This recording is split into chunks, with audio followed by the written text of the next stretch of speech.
There you go. Well, y'all know y'all getting this. Oh, y'all getting it. Boy, what's up? Boy, y'all know y'all on the Bias but Balance podcast, episode 79. Yeah. Yeah. Here we go. Uh-oh.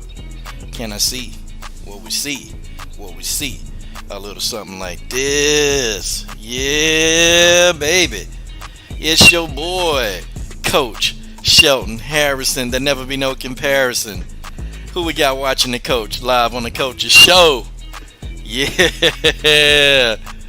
Hey, I got two of y'all in here, boy. That's two people I didn't have. Thank y'all for joining me. Justin Statham, get cash. What's up, man? What's up? Yeah. TJ Sports, what's up? Salute. Man, I keep thinking TJ making videos. That's okay, TJ. I'm going to be peeping you out. Thank y'all for smashing that like button on your way in here. Y'all, we got a lot to talk about. Oh, we got a lot to talk about today. My God. Woo! Alright, man. There go the brother No Filter MMA in the god doggone building. Man. I tell y'all, though. Boy. I took a day yesterday to just... I just chilled out yesterday. You know, I ain't talked to nobody. I ain't answered the phone. I just took a day to myself. I needed a day. And now I'm here. But folks, we finna talk, boy. We finna talk. We got to talk about the sister Claressa Shields, man, and her quest to become the best WMMA fighter on the planet. Okay, we're gonna talk about the whole Cindy Dandois debacle. We're gonna talk about why not Tanisha Tennant? Why not Chris Cyborg and Rick Ramos? Man, they taking things to proportionate levels, man. They going in and we kind of stirred that up around here, man, but it's going to take a little bit more than what we're doing to really build interest in the fight between Chris Cyborg and Jessica McCaskill. It just is what it is. I hope and pray, though, they can say, yep, coach said it, but we underground, man. We ain't gonna get that kind of respect. We will eventually. We will get that kind of respect. And then, Jake Paul, boy, we got to talk about this dude, Jake Paul. We have got to talk about this guy. Man.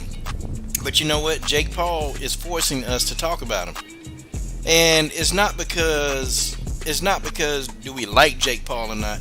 It's because of what is Jake Paul doing to make us talk about him. That's going to all be on the show tonight, okay? Alright, here we go. Man, we're going to go ahead and get my intro video. We're going to get my intro song. Here we go. Yeah. A little something like this. Coach Shelton Harrison putting all you trolls to shame. Haters in my comment section can't stand my name. You say you hate my videos, but you're watching still the same. But nothing else to do because your life is just lame. Cause you a simp like that. A wimp like that. So fat like that you a blimp like that. I don't give a piss. How you gonna explain this? Forget what you think, cause this is my channel. Forget about your feelings, cause the truth is hard to handle. Tick to tick, tick to tickety tickety tock. Popcorn, pop tart fart. Leave a racist comment and you will get blocked. Coach Shelton Harrison, there never be no comparison. You're live on the show, sit back and have a listen. Man, Sunday. Let's go ahead and get it ripped. Let's get it started. Normally, I either go 5 minutes or I either wait till 10 people get in the building. That's my rule. To 10 of the homies come on in. But y'all, we got a lot to talk about today. We do. And let me go ahead and cut the music. I can't wait anymore. I'm going to go ahead and cut the music and let's just go ahead and get started. Okay? Oh boy. Claressa Shields is at it again. People are just saying that, coach, why do you hate on Claressa Shields so much? And I'm not hating on Claressa. Of course I wouldn't. Why would you think I'm hating on Claressa Shields? I'm not hating on Claressa Shields. Of course I'm not hating on Claressa Shields. I just want Claressa Shields to be realistic. Now, Claressa Shields, she's starting to understand. Okay? Claressa Shields is starting to understand now. And I'm gonna let y'all listen, or I'm gonna read an article, because Claressa has been doing a lot of interviews, guys. I'm talking about a assload of interviews. And I kind of just want you guys to hear what she's talking about. Oh man, my OCD didn't kick in today, because normally I always have this stuff loaded and ready to read, but I gotta pull it back up. I gotta pull it back up. My goodness. Okay, here we go. She just did an article. Okay, so first, Claressa Shields talked about the deal that she had with like what the UFC was gonna offer her. Okay, so here's Claressa Shields. Okay, Olympic gold medalist and multi-title boxing champ Claressa Shields made headlines earlier this month when she announced her intentions to jump into the world of mixed martial arts, signing with the PFL. It wasn't long after she showed just how serious she was about the sport by showing up at Team Jackson Wink, getting down on Instagram with the likes of Holly Holm, Michelle Watterson, and one John Bones Jones. Okay, ooh, buddy. In a recent interview with MMA Junkie, she has explained how she ended up going from putting pen to paper to getting into Albuquerque cage so quick. I can tell you why by reading this. Money. Now, of course, the PFL, you get a monthly salary. So, you get paid monthly. I think you get paid, what, $2,000 a month just to be a part of the PFL? So, it's a no-brainer, man. When I signed a contract for the PFL, all these interviews started coming, and I found myself having anxiety, Shields said. Yeah. Okay, because, yes, I'm signed to the PFL. Now I got to start training. I'm a person that believes in the 5 Ps. Proper preparation prevents poor performance, and I believe in that too. So Claressa Shields, shout out to Claressa Shields for that, and that's why she's so successful in what she do, because she's always preparing. She's always, her preparation is golden. That's Claressa Shields for you. Let's see what else. Okay, Shields revealed that it had been John Bones Jones who had planted the seed of training at Jackson Wink, and then a call from Greg Jackson followed her announcement that drew her to New Mexico. Okay, so John Jones always said if I ever came to MMA, he would love for me to train with his coaches. Ooh, buddy. I can't say I agree with John Jones on that one. I cannot see that, but it is what it is. Okay, it's not the first flirtation with MMA. Okay, let's get to the good stuff. Okay, it was just a conversation. She said it wasn't like, hey, come and train a few months and then fight against the best girl we have at your weight. I think that's unfair to me, and it's not giving me enough time to learn. Now, see, this is kind of what I want Claressa Shields. I want her to realize. Okay, this is what I want her to realize. And now I can actually physically back Claressa Shields. Okay, I can back Claressa Shields. But when Claressa was talking about, it's going to take 2 years, to learn how to wrestle properly, you can learn some good takedown defense. Yeah, absolutely. You can learn some great takedown defense. But, the other stuff that she was talking, Claressa was on some bullshit. And I'm just like, but now that she understands that this is a craft, this is something that you've got to prepare. She said it, the 5 Ps, okay? Proper preparation prevents poor performance. I like that, okay? I like it. And she's understanding now. And I think after being down at Jackson Wink, everybody, Justin Statham, TJ, No Filter, at being down at Jackson Wink MMA, I think Claressa has opened up her eyes and been like, oh damn, okay, yeah, this MMA stuff ain't no joke. I gotta actually prepare. Like, I legit gotta prepare for this. Like, what? No, I gotta do some work. Claressa saw everything that you gotta do. She probably had people taking her down with ease. She trying to learn jiu-jitsu, and all of that stuff begins to add up. And so now you're like, oh man, okay, this MMA, this is a whole nother world. This is another world besides boxing, And I think Claressa is beginning to see that. I can support her. I can support her MMA journey, and you don't have to hear me say much of anything else, because now I think she gets it. Okay. Now, Claressa was talking about Dana White. She said the conversation with Dana White was almost like a one-fight deal a bit, which, okay, I can't blame Claressa for going to the PFL. Number one, Dana White gonna put you in there with somebody who can beat your ass. Okay, let's just be realistic. Okay, he's not gonna put her in there. Everybody in the UFC, if you got to the UFC, then you have had success, some capacity in your career as a fighter. Okay, and Dana White, he's not gonna put Claressa Shields in there with somebody who she could possibly beat. He ain't gonna do that. Dana White will send you to your damn death in that octagon. I hope y'all hear me. I don't know if y'all hear me, but Dana White, he will send you to your death in that octagon. Real talk. Dana White don't play. He just don't. Dana White don't play with that. I mean, it's understandable. Hold on, man. Do y'all hear something in the background? Let me see. He just don't. Dana White don't play with that.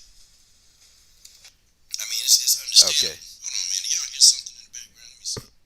Yeah, I had to cut that snow off, man. That's what it was. That damn snow making that noise. All right. But yeah, man. But Dana White don't play. And, he'll send Carissa in there to get her ass whooped, man. And then for a one fight deal, and yeah, come on, man, come on. Everybody know how the UFC contract, and it could have been strong six figures, but it's not enough. So when you look at it, I can't say Carissa was ducking anybody. She taking the eating the money, okay, the 2 grand a month that you're gonna get anyway, just being a part of the PFL, and then they're gonna give her a couple of easy fights, people that she can compete with. I mean, it just makes sense. There's no sense in going to the UFC, the world's leading organization or promotion in the world, to go get your ass whooped and embarrassed on national TV. I mean, did any of y'all see that? I mean, did any of y'all see that is Claressa Shields trying to duck somebody? Man, there go my homie Marcus Bell. Finally, boy. Finally, boy. Somebody in the comment section gonna get it cracking. Marcus Bell gonna get it cracking, man. That's what we doing. But seriously, real talk. Okay? It is what it is. Okay, Claressa Shields, she gonna get there. She gonna be able to do her thing. She gonna get there. She gonna be able to do her thing, and that's good. That's good. She's gonna be able to prepare. She's gonna be able to, be in there with a opponent. And the PFL, trust me, they'll find somebody. They'll find some bum opponent that she can beat up on. They're gonna find it, and I think that's good. And I think Carissa need 3 to 4 of those kind of fights. I think she need 3 to 4 of those kind of fights to give her enough time to at least, get some points of jujitsu down. Because as a white belt, you're not learning how to submit. You're learning to defend. Okay. I mean, seriously, that's what they're teaching you. They're not teaching you, they're teaching you how to get out of stuff, okay, if you're doing jujitsu, okay? My man George Page in the god doggone building, man. George Page in the building. Join George Page on Monday for Muscle Talk Monday, okay? Man, Leon Dubbison, what's up, man? There go my homie Leon Dubbison from London. Man, that's what it do.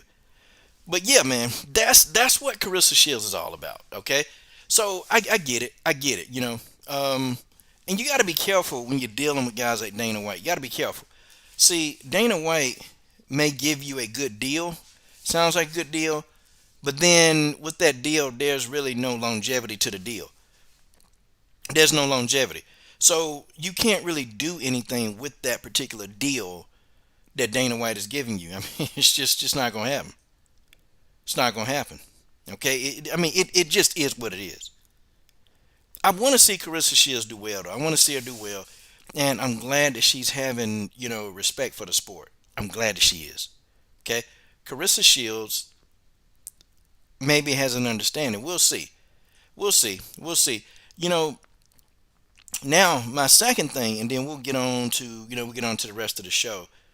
My second thing about this is that, okay, where she's training at. Claressa Shields is training with, Jackson Winklejohn. Now, we all know that Jackson Wink, okay, everybody? We know that Jackson Wink, well, what do I say? What do I say about Jackson Wink? I mean, I don't know. What do you guys say about Jackson Wink? What do you guys say about Jackson Wink? Seriously, what can I say about Jackson Winklejohn? Buddy, buddy, buddy. I tell you what, boy. The Jackson Winklejohn gym, it's very interesting. George Page says she need to run. Yeah. Hey, but you know what, though? Guys, what if? And here's a what if. Here's a what if, Marcus Bell. Here's a what if, George Page. What if they put Claressa Shields in with Cindy Dandois? What if, because Cindy Dandois she's going over to the PFL. What if they put her in there with Cindy Dandois? Do y'all see what could happen? Do y'all see the ramifications that could happen with her if the PFL decide to put her in there with Cindy Dandois? I don't think they'll do that. I think they're gonna give her like somebody like a Brittany Elkin or somebody like that. Like seriously, I think they're gonna give her a Brittany Elkin or maybe a Morgan Freer or somebody like that she can beat up on real bad. I think those are the people. But I don't think they'll put in there with a fighter with Cindy's experience. I don't think they'll do that. Marcus Bell said Jackson Wink and John Jim smell like feet and John Jones. Yeah, I know that damn gym smell like feet and ass and ugh. Man, it'd be like a bunch of people up in there. Yeah, Cindy, I can see Cindy as submit, man. Look, if Cindy Dandois was able to take Jarena Bars, if she was able to do that to Jarena Bars and submit Jarena, what you think she's gonna be able to do to Carissa? And Jarena Bars and Carissa, I think Jarena is a little bit more heavy than Carissa. Like, I don't know. I don't think it'd be stupid of them to put them in there to put her in there with Cindy Dandois. It'd be stupid. It'll be stupid. But that's all Cindy been talking about though. It's this PFL thing going on. It's what it is. It's just what it is. Okay. Wow. Dandois is a legit grappler with giving strike shields issues with those judo. Yeah, Ernest. Yeah, man. Cindy can take punishment too. She can take a lot of punishment. So Cindy, she's one of those fighters. She ain't gonna care. Cindy gonna eat about 4 or 5 shots, man, and she gonna take you down. She gonna put you into her world, and then she gonna submit the hell out of you. That's what she gonna do. Okay. Like Cindy actually got some quality wins over strikers, man, and she knows how to fight these strikers. When people tell her, and it's funny, man, when they talk to her, hey, you finna get in here with this striker. Like when they told Cindy, you finna fight Jarena JoJo Bars, Cindy just like, oh, okay. She said, oh, okay. You know, that's what she said because she just went in there, grabbed her, and she kept taking Jarena Bars down, man. There was nothing Jarena could do. I was like, man.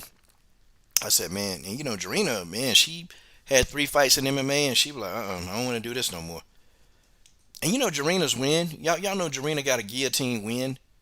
That's crazy. You would think it'd be on the feet, but see, that's what everybody do if you're a notable striker. They're gonna keep taking you down.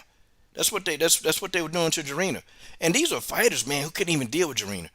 Like in anywhere else. They just kept taking her down. They was like, oh, I'm gonna take you down. Oh, I'm gonna take you down. Okay, guys, we're gonna talk about something else that's kinda it ain't even really news, man. It's some Twitter guy. Some Twitter guy called Marcel Buff or whatever his name is. So he came out and Marcel Buff said that, hey, Cindy Dandois. Basically, let's read it. Let's read what he says. Hold on. Let's read it exactly. I want to actually read it because I want to give the message just due. And then, guys, I want to educate you guys a little bit. Okay? I really want to educate y'all. One thing that I always tell y'all, okay? One thing that I tell each and every one of you is to listen to every word and don't go by what people say. Don't go by the first thing you hear. Go by what you know, okay? Go by exactly what you know and what you're able to find out. Because see, at the end of the day, if you go out and you speak on something and if it's wrong, well, that's your ass, okay? Okay, so Marcel Dorf, I guess he's a big MMA Twitter guy on Twitter. He says, remember the story about Cindy Dandois being attacked by her former boyfriend, Mustafa Brika, this late last year, where earlier today the Belgian court acquitted Brika of the crime. According to info from, I guess, Newsblad B, the broken nose and fractures suffered by Dandois were planned. Okay, according to Brika and Dandois' brother, she wanted out of an upcoming fight. She used Brika. The judge said there was proof of a skirmish between Brika and Dandois, but nothing disproportionate happened. Now, we're going to talk about that. Brika still received 50 hours of community service. Punishment for threats against Cindy Dandois. The judge said he had proof for it. Okay, let's talk about this. And I'm gonna dissect this, okay? I'm gonna dissect this now. Boss says Shields will get her ass handed to her. Yeah, if she fights Cindy Dandois, she will. Jackson Wink will help Shields fight her strength in MMA to better than most thought. Probably. I mean, yeah, she's gonna be better off being there than not being there. I put it to you like that. Long period, we see what happens, man. Y'all know Jackson Wink. They got a 9-24 record, guys. They're 9-24 in the last 6 years, guys. Do you know that that's like horrible? That's horrible for MMA. That's pretty bad. That means that you got people in here getting choked out, beat up, spit on. Well, not spit on, but beat up, knocked out, hurt. It is what it is. Guys, on this channel, I've always told y'all to read every single word. Read every single word. Last year, I reached out to Cindy on Facebook, and this is like This may be a month or so after this whole accident had happened. And I said, Cindy, I want to put another logo on you for your next fight. What do I need to do? Do I need to reach out to your brother again? And Cindy told me, she said, well, I don't really deal with my brother anymore. And I'm thinking, wait a minute, whoa. Wait a minute, you don't deal with him? And she said, yeah, it's a long story. She told me it's a long story. I won't tell you everything that we discussed because I'm sort of like a psychologist, man. If somebody tell me something, a lot of times I won't say anything. If it's gonna, I just won't say anything. Okay, I put it to you like this: she don't deal with her brother, and I start thinking, why? Why does she not deal with her brother? Like, what's going on with that whole scenario? Like, why is she not dealing with her brother? Well, now we know why. Now we know why. Okay, now we understand why she's not dealing with her brother. Okay, so here's the thing, y'all, and this is what I've been trying to tell y'all. Let me really get to the nuts and bolts of what I'm saying. Now they're saying that this was planned. So I don't know. You gonna go in? They said that Cindy went inside. Okay, she went inside, came back out, her nose was broke. I don't know, boy. Like, do you think somebody? First of all, let's talk about to get out of a fight. To actually get out of a fight. Now, the person that she was going to fight, this is somebody that Cindy was going to dominate. Okay, this was an easy payday. This was a very easy payday. So my thing is, I don't know, why would she want to get out of this fight to actually fight against somebody else 2 weeks later? After she had already been diagnosed, doctor had already said that, hey, her nose was broke, had some trauma to it. And then there was a cut on it. I don't get it. Why would she get out of this fight to go fight somebody else when this fight was easy money? And Cindy was already ready to do multiple fights in that same month. She was already going to do that because Cindy Dandois was having financial problems. Okay, see, this is the thing, man. She was on the verge, of her gym shutting down because all this stuff has started going on. It's just a lot of stuff started happening to her, man. And she was on the verge. She was trying to fight and keep her gym open. She, was working as a teacher, but the teaching job just, apparently just wasn't enough. And so Cindy was looking for things to do. She was trying. So the fact that they telling me that Cindy would actually not, okay, that she would, pretty much just not want to do this fight when she needed the money. That's crazy. And this is an easy payday for her. It was somebody she was going to beat relatively easy. She wasn't even going to take a lot of damage. Okay, this is one of those easy fights. It's interesting, isn't it? Interesting. Now, the thing of it is, when it comes to these kind of things, and my boy got into something like this before. He did. He got into something like this. And y'all know what happened is that they couldn't prove that he did it. Okay, they legit couldn't prove that he did it. They couldn't prove that he actually did it, so he didn't get any charges. He didn't get no time. He didn't get none of that. Because they couldn't prove that he did it. That's the same thing in this situation. They know that something happened, okay? They know that something happened. They know that something did go down, okay? And the judge even said they had a scuffle. Like Cindy was fighting this dude off, but they can't prove that he did the other stuff. See, that's what they can't prove. Okay, and that's why, dude got off. But y'all want to know what Cindy's response is? Her response to the whole thing, she didn't even want the dude to go to jail. She didn't want him to go to, she just said, look, I just need for the dude to pay my hospital bill. She said, that's all I need him to do, and go about his life and leave me alone. That's what she said. But to have your own brother vouch for somebody who beat you, now it all makes sense. That's why she don't F with her brother. That's why she don't F with her brother. Guys, it's the whole thing explained, man. It's pretty much explained. Okay, she's not going to just make it up. She's not going to lie about it. Okay, and she's actually going to come on here. Cindy's going to come on the show. And, we're actually going to have this. We're going to talk about this. I'm going to bring it up to her. And I'm going to let her answer it. Because I've talked to her behind the scenes, man. I've talked to her behind the scenes. And it's like, she don't F with her brother. Well, now we know why. Now we know why she don't F with her brother. It just is what it is. Okay? It is what it is. I don't think she would lie about that. I mean, why? Why would she sit and lie about it? Like, what benefit does she have by lying about it? Matter of fact, it's not like, Musti Brika was like some multi-millionaire. Wasn't like the dude was balling, not like that. The man was like 1-1 in MMA. He ain't balling. He ain't got that paper like that. You say, now if you say a rich guy beat you, okay, if you say a rich guy beat you, then, well, I mean, hey, it is what it is. But Musti Brika, he ain't got no paper. He ain't got no paper, and she knew he ain't had no paper. That's why she didn't want to, want him to go to jail. Okay, that's why she told him, "Hey, just pay for my hospital bill. That's it. That's all she asked for." I mean, she could have been an all around bitch about it. She could have. Leon Dubbison, George Page. She could have been a bitch about it. I mean, she could have took him to the ringers, but she didn't. She didn't. And we can go deeper into the subject, but it's because you don't get convicted, but the fact that you're doing community service, they know something went down. The judge knows, but the judge can't prove that he broke her nose and cut her with a key. That's what that is.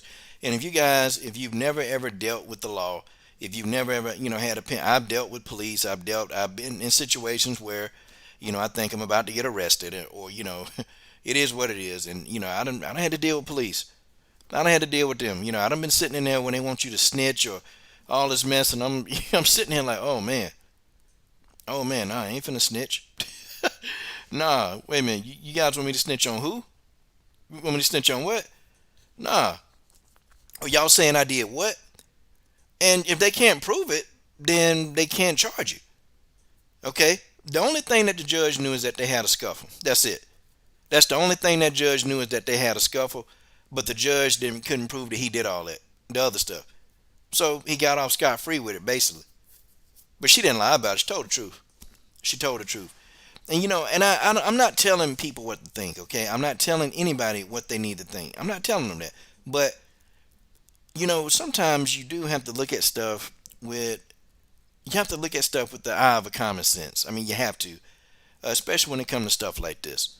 And I started looking at his past, and I looked at Cindy's past, and Cindy haven't given me any indication that this is stuff she'll lie about.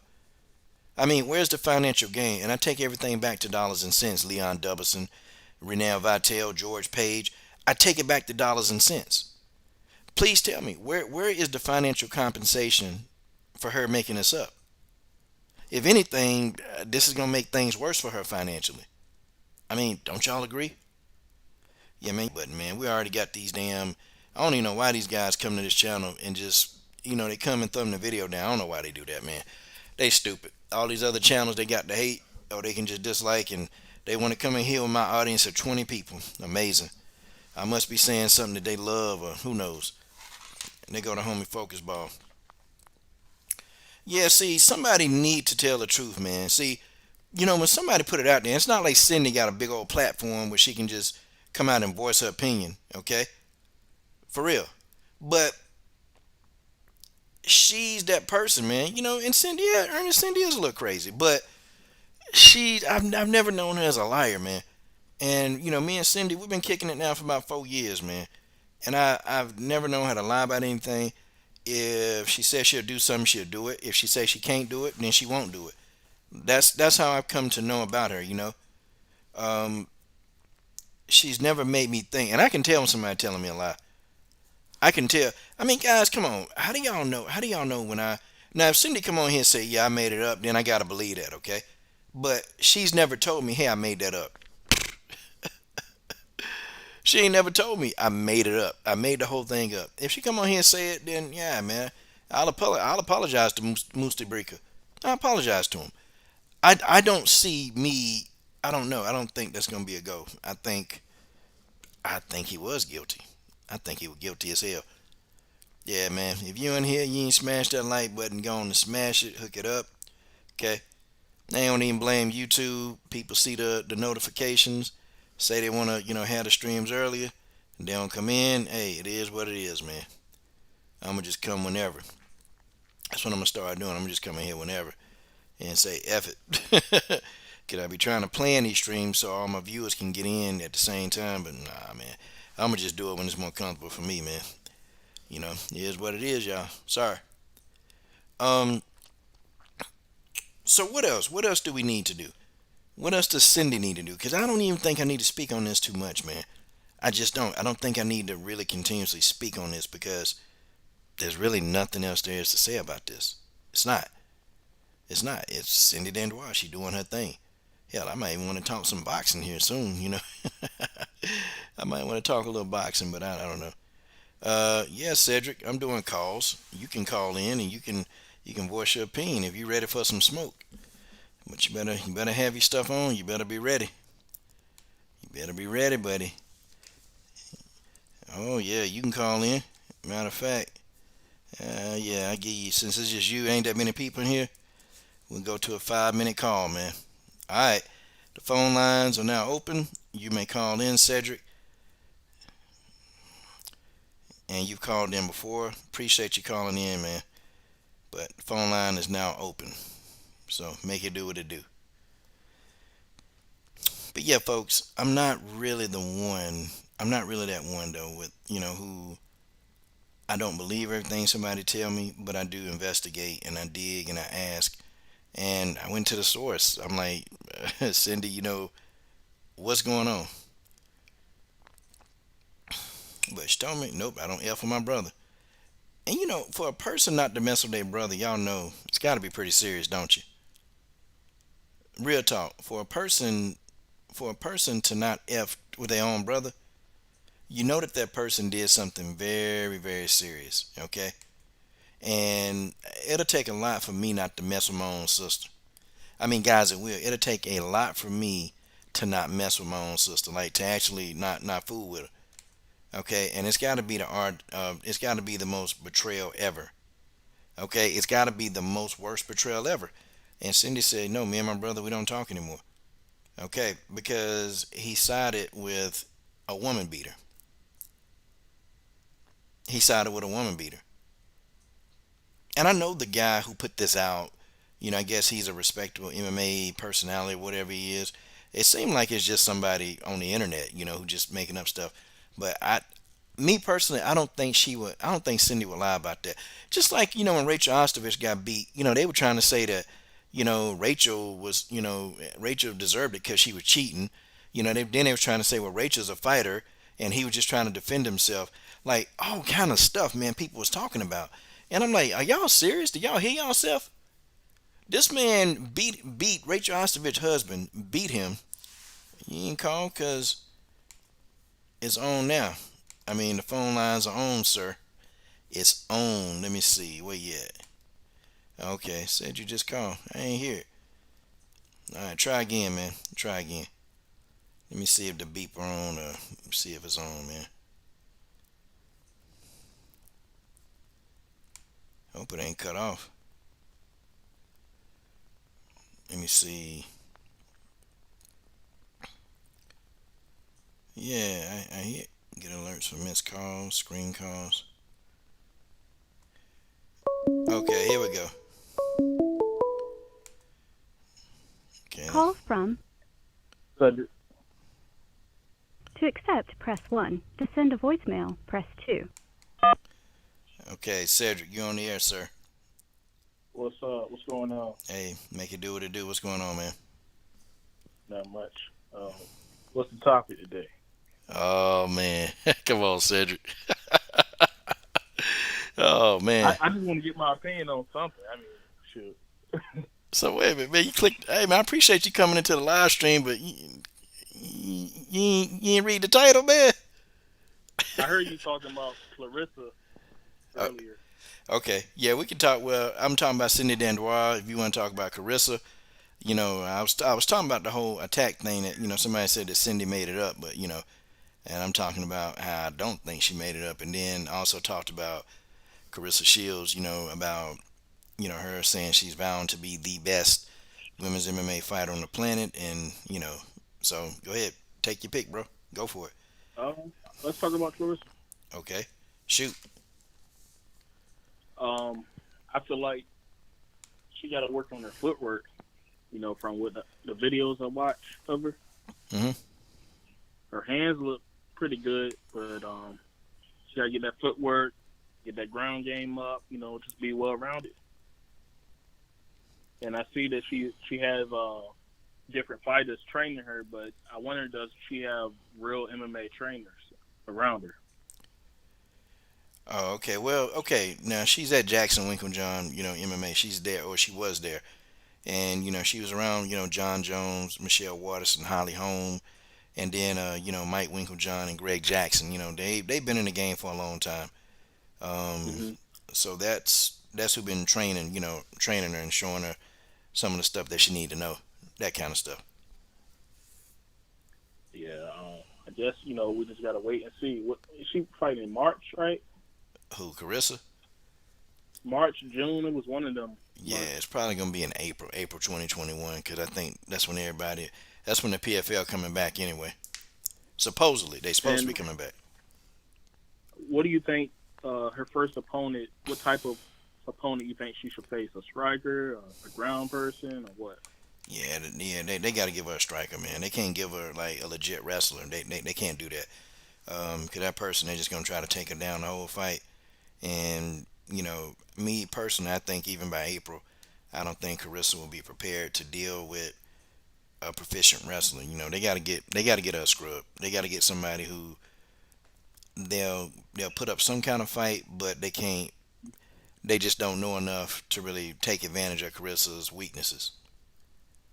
No, I definitely agree with that because they just gonna be taking her down all day, and she's gonna have no self take down defense.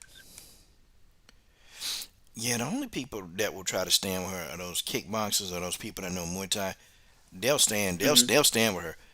But those wrestlers and them BJJ practitioners, they ain't standing with her, man. They gonna roll. They gonna sprawl, and they gonna grab her, and and Yeah, shoot. You gonna have people pulling guard on her, man. yeah. I mean, kickboxing would have been dope for her, just to try it first because she still got the boxing type gloves. Yeah, man. I wish she'd have done kickboxing, because Jarrell Big Baby Miller used to do kickboxing. He was pretty good. And I think from kickboxing to Muay Thai to MMA is a real good transition. It's a great transition. It'd have been nice if she would want to go that route, but I think Carissa really want the money. She want the quick. She want the money, because women's boxing for her is dry right now. So that's what it I think is. it's possible though, especially because Holly Holmes started out as a boxer.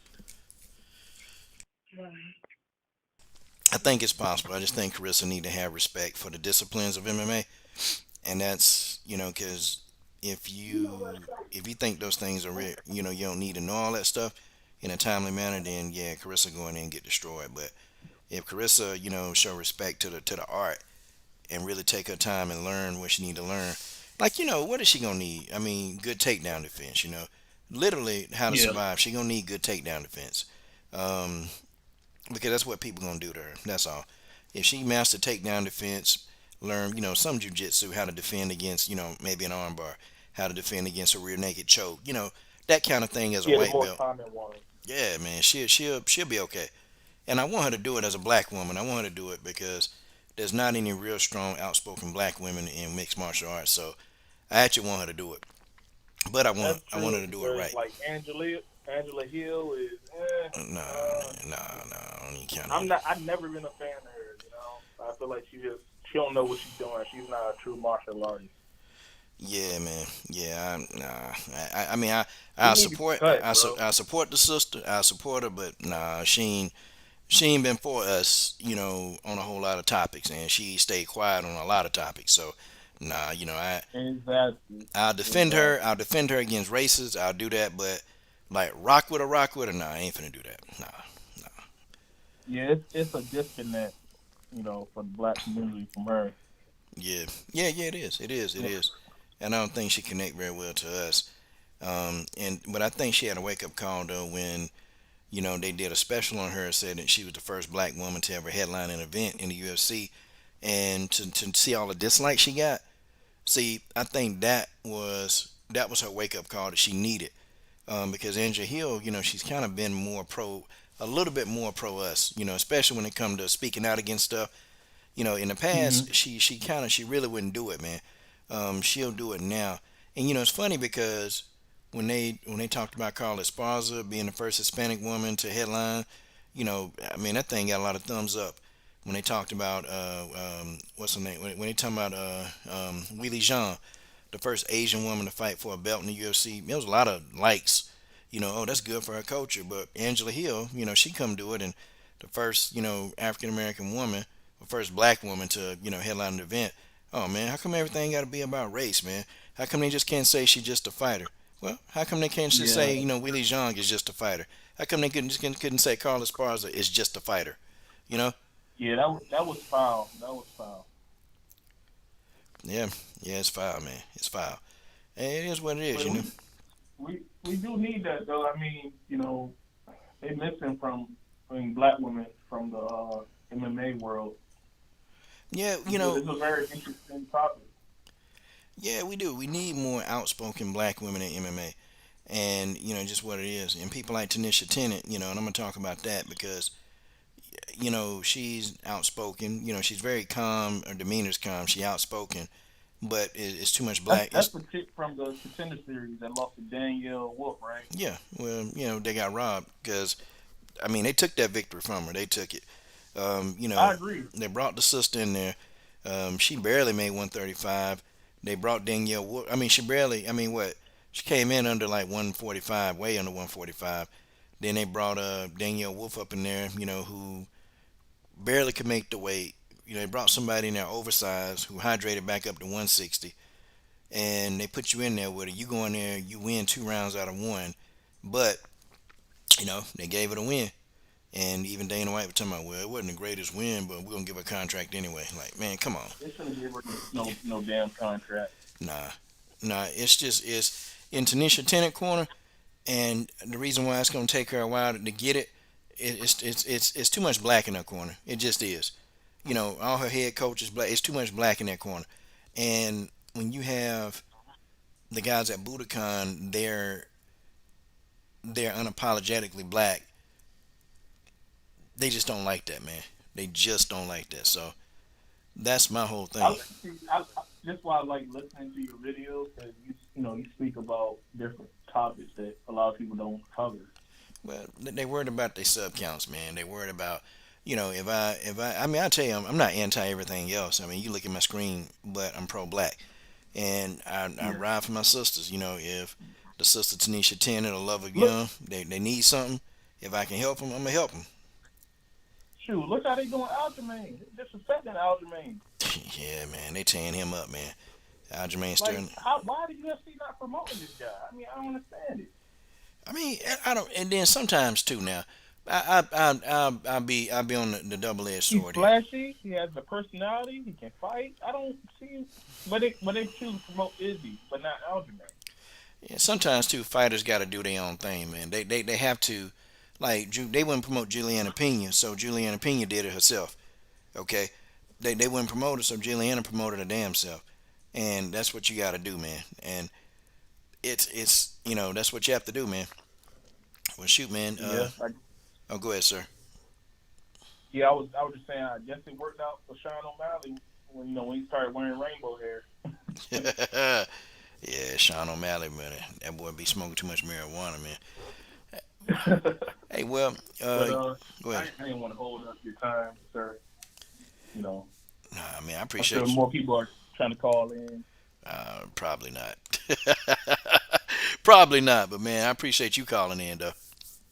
No doubt, bro. Hey, man.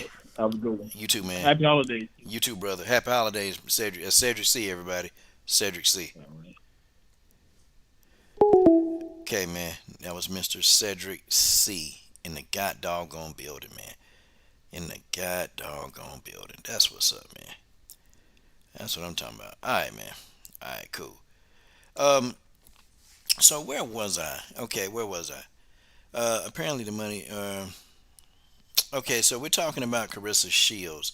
Okay, yeah. Now, okay, George, I'm gonna respond to that. And I'm gonna tell you why. Okay, I'm gonna break it down to you why, George. She could go the route of rematching Hannah Gabriel. She could do that, but she's already beaten Hannah Gabriel, so it's kind of like, what's the use? What's the use in doing that? Let's talk about it, George. Savannah Marshall is the fight that people probably want to see. Okay, Savannah Marshall is the fight that people probably want to see the most. I can tell you that now. Okay, people want to see Claressa Shields and Savannah Marshall because Savannah Marshall is the only one really to actually get a victory over Claressa Shields, and she did it in the amateurs. And people keep bringing that up, but see, Claressa will say, "Hey, I'm a different fighter. Okay, I'm a different fighter than I was back then. And, I don't do things. And Carissa's right. She's a different fighter. Do you guys want to know what the problem is with these fights, man? It's going to come down to money. It's going to come down to money. And, guys, I hate to tell y'all this. These women's boxers, they're not very popular. Okay? I'm telling y'all straight up, they're not very popular. And do you guys want to know how they're not very popular? And why Claressa Shields is doing WMMA? Because let's take Sabina Mazo for example. Let's take her, okay? Sabina Mazo. Sabina Mazo started in LFA, okay? Now I remember just a year ago, Sabina Mazo on Instagram had about maybe 20,000 followers. Y'all know in 1 year's time, Sabina Mazo is already up to 44,000. Y'all know that. Y'all know Sabina Mazo has doubled. She's more than doubled her Instagram followers in 1 year. What does that tell you? What does that tell you? See, Savannah Marshall only has about 25,000 followers. And I'm saying this because Chris Cyborg gave us a gym. And when y'all remember Coach Rick Ramos was talking, saying Chris is scared and Chris don't want to come to boxing. It's not that Chris don't want to come to boxing. Is it going to be financially stable? Like, is it going to be a big enough purse for her to even go in there and fight Jessica McCaskill? Now, Chris Cyborg is talking about Katie Taylor. Well, let's look at Katie Taylor. Okay? Let me tell you the route. I'm going to tell you what's going to happen, okay? Katie Taylor. Chris Cyborg got a couple of avenues to go. Now, how many Instagram followers does Katie Taylor have? 360,000. How many does Savannah Marshall have? About 25,000. Do y'all understand that at this point in Chris Cyborg's career, she's not ducking Chris is following the money. I'm just being honest with y'all. It ain't even personal. It ain't that they don't like each other. It's just the money. Okay? She following the money. First of all, she got to come out of her sport. Okay? See, with MMA, she already got a contract. So she pretty much know what she gonna get. Chris Cyborg already know how much money she making. Okay? But they have to look at stuff. And I know it sucks, don't it? They got to look at stuff like, okay, how many followers? What are they doing? Like how many followers they got? Is people even going to tune into this fight? Okay? Or is it just going to be a fight where people just not tune in? Is it going to be on free TV? You see, the fights that'll make sense for Claressa Shields, okay, it'll be Katie Taylor. Okay, it'll be Katie Taylor. Hannah Gabriels again. She's already beat Hannah Gabriels, but let's see. I think Hannah Gabriels is very, very popular. Oh, goodness gracious. I hate when my darn thing my screen just fall off. Ugh. I was looking at a brand new MMA fighter, Joseph Cordonero. What's up, man? There go my homie Joseph Cordonero. Hold on. I'm going to tell y'all in a minute. Hold on. My internet crashed. Not my internet, but my internet browser crashed. That's what crashed. I'm finna educate y'all. See, Chris Cyborg really want the Katie Taylor fight. That's what she want. She legit want Katie Taylor. And she kind of already alluded to that anyway. Like, guys, do y'all get it, man, that an average MMA fighter, like I'm looking at this MMA fighter named Natalia Silva.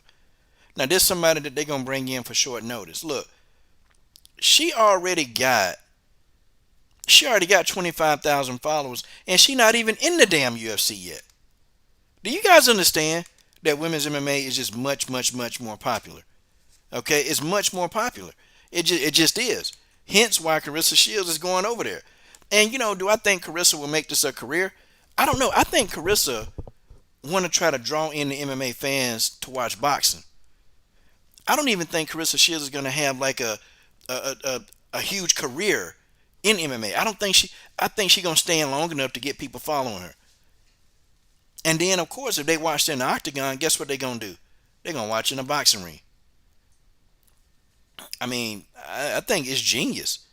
I think Claressa Shields is being a genius. I think it's genius, Tay-Tay, Marcus Bell, all the way Joseph Cordonero. I think that it's genius. See, look, Hannah Gabriel's got what, 61,000 followers. That's more than, Jessica McCaskill got 16,000.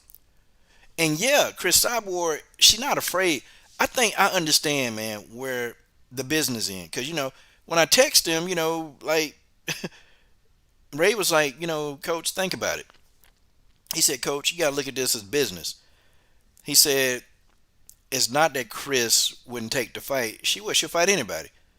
But if we leave MMA, we go over to boxing, okay? It's got to be worth it.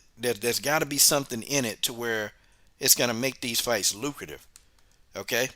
And, you want me to go fight somebody with 10,000 followers on Instagram, or people don't follow, where if it's a pay-per-view, who's going to buy the pay-per-view? And I think that's what they're talking about.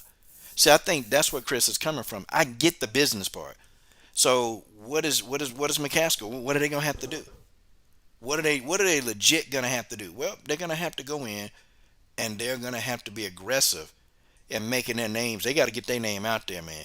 They've got to put names and faces. They got to do something that nobody's expecting them to do. I mean, they gonna have to pull up on Chris. Real talk. Jessica McCaskill, they're gonna have to pull up on Chris Cyborg. And when I say pull up, I mean pull up at the gym.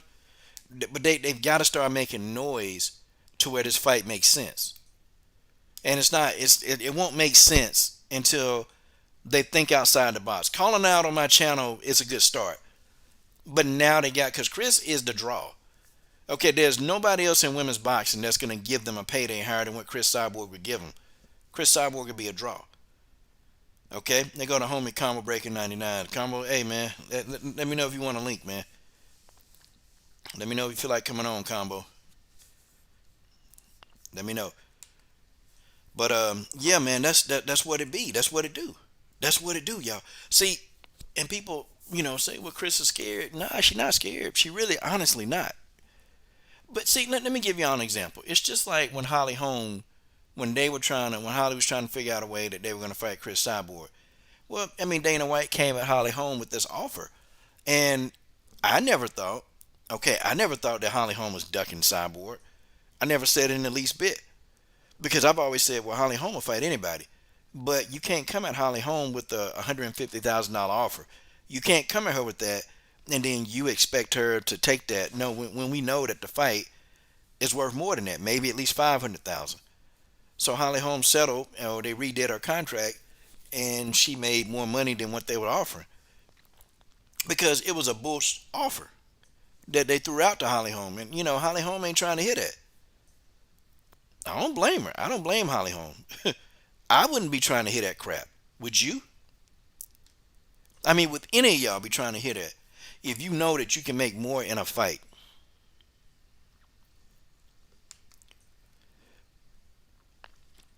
If you know for a fact you can make more in a fight. Okay, and then, what they offering. It's called business sense, man. It's called business sense. And Chris Cyborg and Ray Ellaby, they're shifting, and they want to know, look, can we make a bag out of this? Okay? Can we make a bag? Is fighting Jessica McCaskill gonna do it for us? Do we get what we want out of this? Because Chris Cyborg is damn near $1 million fighter. Okay? Jessica McCaskill, probably makes about 6 figures a fight. Now, since she's the undisputed champion of the world in boxing. Okay? I mean, it just is what it is. So, you got Chris Cyborg, who's a $1 million fighter. You got Jessica McCaskill, who's a 6-figure fighter. And I'm probably thinking more on the lower end of 6 figures. Okay? Very much on the low end of 6 figures. So, now what? Okay? How do you make a common ground? How do you make common ground? How do you make both people happy? I mean, the business part of this is it's intense. That's what it is. Yeah, and TJ said something, man. TJ, this is a good point. If it's living on the string, having big names, fight people they've already beaten up won't help. Okay, yeah. And Jessica McCaskill, her boxing resume is good. I mean, she beat Cecilia Brækhus. That's who Cecilia Brækhus called out Cyborg. Jessica McCaskill beat the person that called Cyborg out. But see, on Jessica's end, They've got to do more. Okay, they look. I'm saying a lucrative business decision for them would be to pull up on Chris Cyborg. If Chris go to an event, pull up. And Coach Rick Ramos, he'll do it. He'll do it. He'll do it. Yeah, I mean, they'll pull up. And I think that's the thing. You know, Chris Cyborg, they're not fazed by the trash talk. I mean, yeah, I'm sure Chris didn't like it. I'm sure she didn't like it too much what he was saying. Of course she didn't. But she's not fazed. Chris is going to check on some of her other businesses that she got. And Chris got about 5 or 6 businesses, man, that's making her money. Okay? Like, she's not going to entertain a back and forth on a YouTube channel all day long. She ain't going to do that, man. Okay? She make too much money for that. She make too much money, man. Chris got too many bags going on to be doing that all day. It's just not going to happen. Okay? I tell y'all, it's just not going to happen. So, it's a fight. Now, is that a fight that I would want to see? Absolutely. The McCaskill fight is a fight that I would definitely want to see. I want to see that.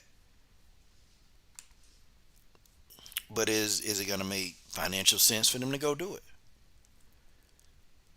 Is it going to make financial sense? See, they've got to do sort of similar to what what's that clown, Jake Paul. They've got to take a page out of Jake Paul's book. Okay, that's what they have to do. They got to take a page out of his book. See, Jake Paul's book, he's doing it. Jake Paul has single-handedly built so much interest in this fight, y'all, that it's not even funny. It's not even funny, man, how much interest he's built in this fight. He's built a whole lot of interest in a fight with Conor McGregor. I mean, Jake Paul already talking, man, I got the $50 million. Jake Paul doing all the memes, doing the impersonations. Like, Rick Ramos, they gotta think in that atmosphere. They gotta think like that in order to make this fight a big fight. It's got the potential to be a big fight. No doubt. It's got the potential to be a big fight. But will they've got to help make it a big fight. Because if Chris Cyborg just go, oh yeah, I want to fight this Jessica McCaskill girl. Yeah, I want to fight her. Well, they're going to be like, well, who is that? Who is that? Who is Jessica McCaskill? Okay, they're going to say that. But see, if Rick Ramos, see, look, what started on my channel, is a start. Man, you take it to Twitter, you take it to Instagram. I mean, you take it to any social media platform that you can get on, you call out Chris Cyborg. You call out, you do what you got to do.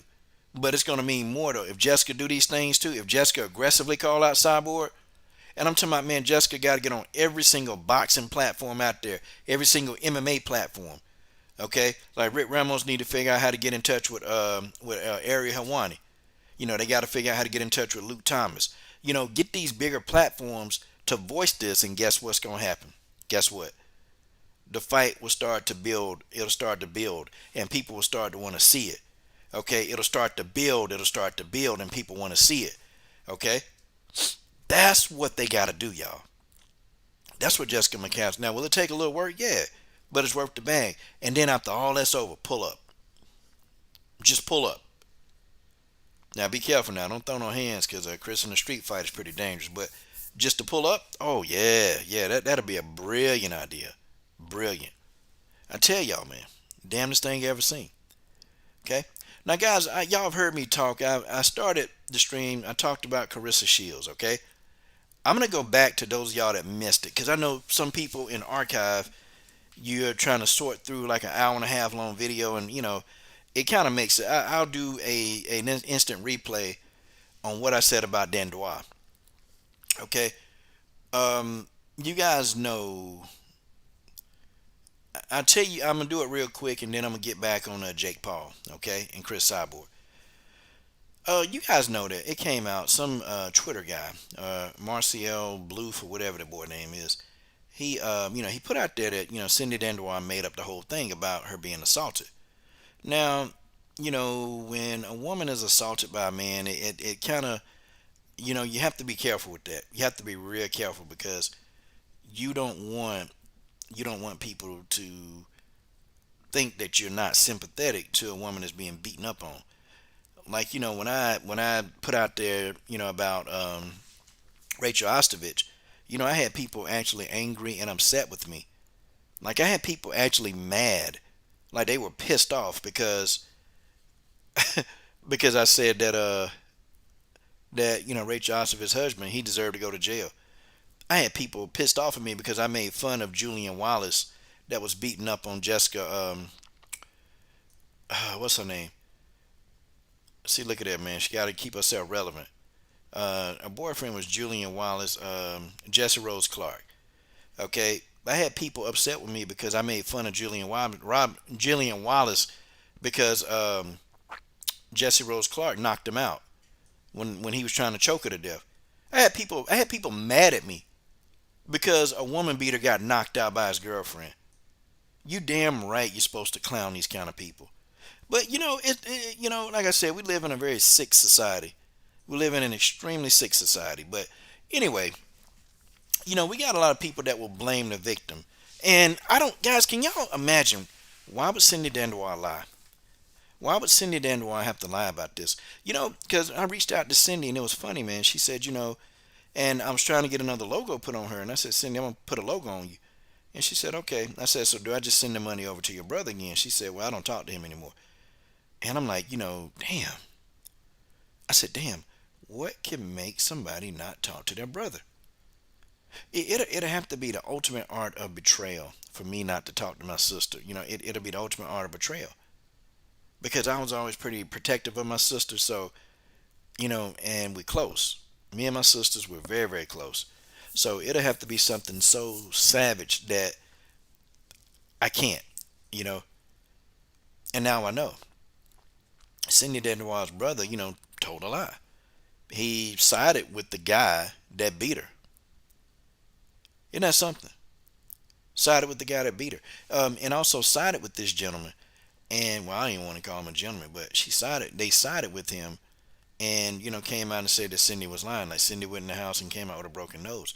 And I was telling everybody, this got to make sense, y'all. It's got to make sense. They said because she wanted to get out of a fight.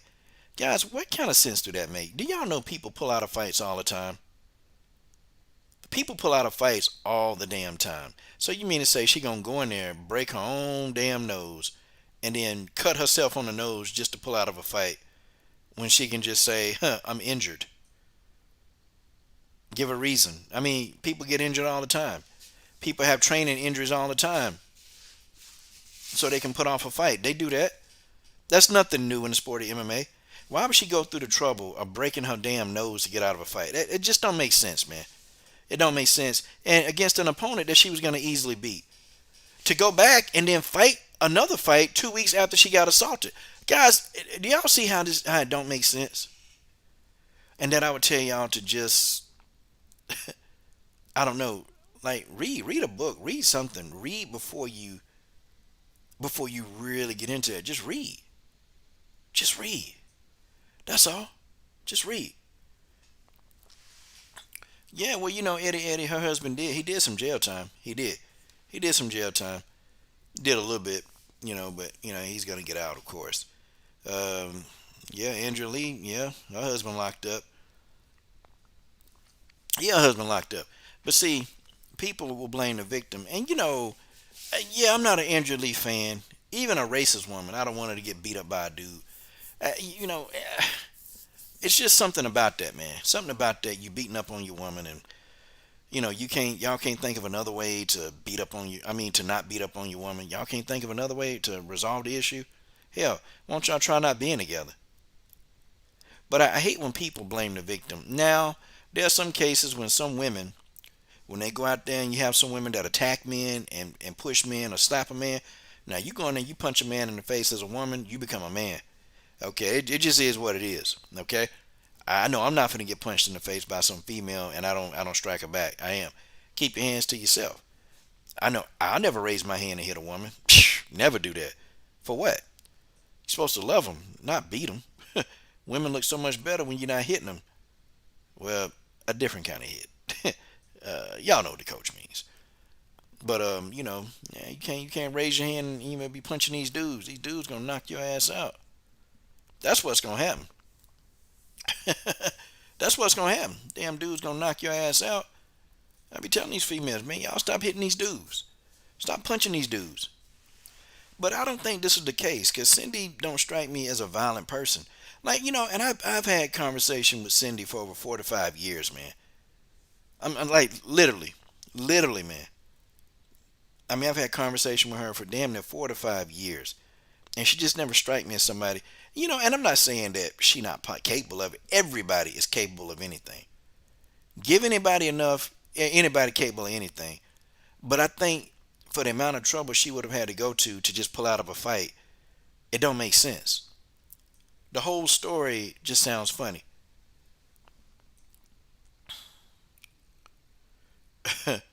Yeah, Rachel husband already out? Probably, yeah. Hey, man, shoot. These darn people beating these women, man, they think that stuff be kosher, man. It ain't kosher. It ain't kosher at all, man, to be hitting a woman. It ain't. But some people ain't gonna get it, though. They'll never get it. Okay, now I want to talk about Tanisha Tennant. Okay, I want to talk about Tanisha, Miss TMT Tennant. Folks, I'm sitting here and I'm looking at all these people that they're getting short notice fights into the UFC. Okay, they're getting these short notice fights. Do y'all understand, this, it's kind of frustrating. I'm going to tell you guys why it's very frustrating. You got these women getting short notice fights, and shout out to WMMA rankings. They're back. Shout out to Noah. Now, Natalia Silva. Look, Natalia Silva, beautiful. Very beautiful. I'm talking about beautiful on the eyes. I'm talking about she is drop dead gorgeous. But they gave her a contract. She was a short notice, and they just looked and, oh, here she go. And Victoria Leonardo, she's drop dead gorgeous. Guys, am I starting to see something here? Victoria Leonardo. Okay? And Victoria Leonardo, she was what? In Invicta. She was in Invicta. And let's see, let's take a look. Let's take a look at who has she been fighting. Let's take a look, Robert Henry. Let's look at who she been fighting. Victoria Leonardo, y'all. This is crazy. Okay? Oh, wait a minute. Maybe it's not the same Victoria Leonardo. Yeah, I think it is, man. I think it is the same Victoria. Yeah, she fought on Dana White's Contender Series. She fought in Invicta. Yeah, she lost to Erin Blanchfield. I remember that. Yeah, she's been on Invicta for a hot minute, man. Think about this, man. Why? It's folks, where do I start? And then you got Manon Foriat. Okay, who the hell is that? These people. Not her, TJ. I was talking about Silva, Natalia Silva. Okay, she's gonna be fighting Manon Foriat. Look, man. Look.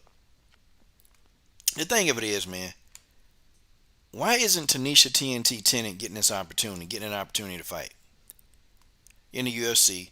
They need bantamweights. They need them bad. Okay, they need them bad. But why isn't Tanisha Tennant getting an opportunity? Why are all these other people getting opportunities? Why? How are they getting these opportunities to fight? These are people we unheard of. These people unproven. Tanisha Tennant won a whole damn Phoenix tournament. Like, guys, I don't know. Like, what else does she have to do? Seriously, what else does Tanisha Tennant have to do, y'all? I gotta understand. Maybe there's something that I'm missing. It's because she's black. Because she is black. And folks, I think when people really, really just realize that this is what it is for us. This is what it is. We got to work twice, 3 times, 4 times, 5 times as hard to actually get the same recognition. It just is what it is. Okay? To the white people in the stream, don't be offended. Okay? Don't be offended because I'm not anti everything else. I'm not anti-white. I am pro-black, but I'm not anti-white. So If you're a white person in the comment stream, don't feel some kind of way, man. I got love for you too. But I'm just speaking. I'm speaking what it is, man. Okay, I'm speaking my facts, man. Look, Tanisha Tennant black. She got too much black in the corner. Okay, and that's just too much black. It's way too much. But this is going to serve as a purpose because one day they're going to want. Okay, they're going to want Tanisha Tennant because Tanisha Tennant. And then what pissed me off too is that they brought the girl over to the Contender Series, brought her in there, man. They made her fight against a bigger opponent, okay? Robbed the damn girl. And then the person that they robbed her, who didn't have a good, who damn near got knocked out, they give this girl a contract based upon her hype. Yeah, okay. TJ, I was thinking about Brittany Victoria. Not Victoria Leonardo, my bad. I mean, she's fought, and this is no disrespect to Victoria Leonardo. It's no, but who has she fought? I mean, we can take a look at who she fought. I mean, we can really look at her resume. But did she have to win it? I mean, me personally, I think the Phoenix tournament, I think that trumps any of that stuff. No, they don't fight in the same weight classes. No, okay. Chelsea Hackett, yeah, that's Chelsea. I'll say Erin Blanchfield was a tough opponent. I think if she could have beat Blanchfield, that would have put a stamp on it. And she lost to Miranda Maverick. So you have these people, your big fights. Okay, I'll say Jamie Milanowski. I thought that was a big fight that she won. And Stephanie Geltmacher. Okay. So her resume is not that bad. It's not that bad. And she got to win over Haley Cowan. Oh, hold on, focus. Hold on, man. Let me cut it back on again, man. Let me cut it back on. I'll say her resume is good. It's a good prospect resume. I tell you, because some of these people on her resume, they are going to be good. Okay? They are going to be very good. And I think, okay, yeah, give her an opportunity. Yeah, definitely. She earned the right to do it. Okay? I'm with that. And then who's this other girl? Marion. Or Menot. Manon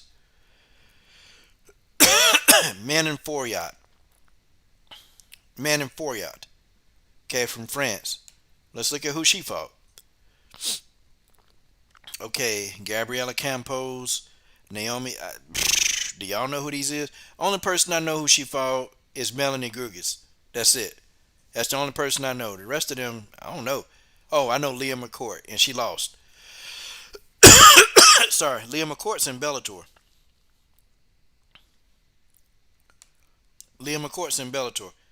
Okay, man. The phone lines are open now.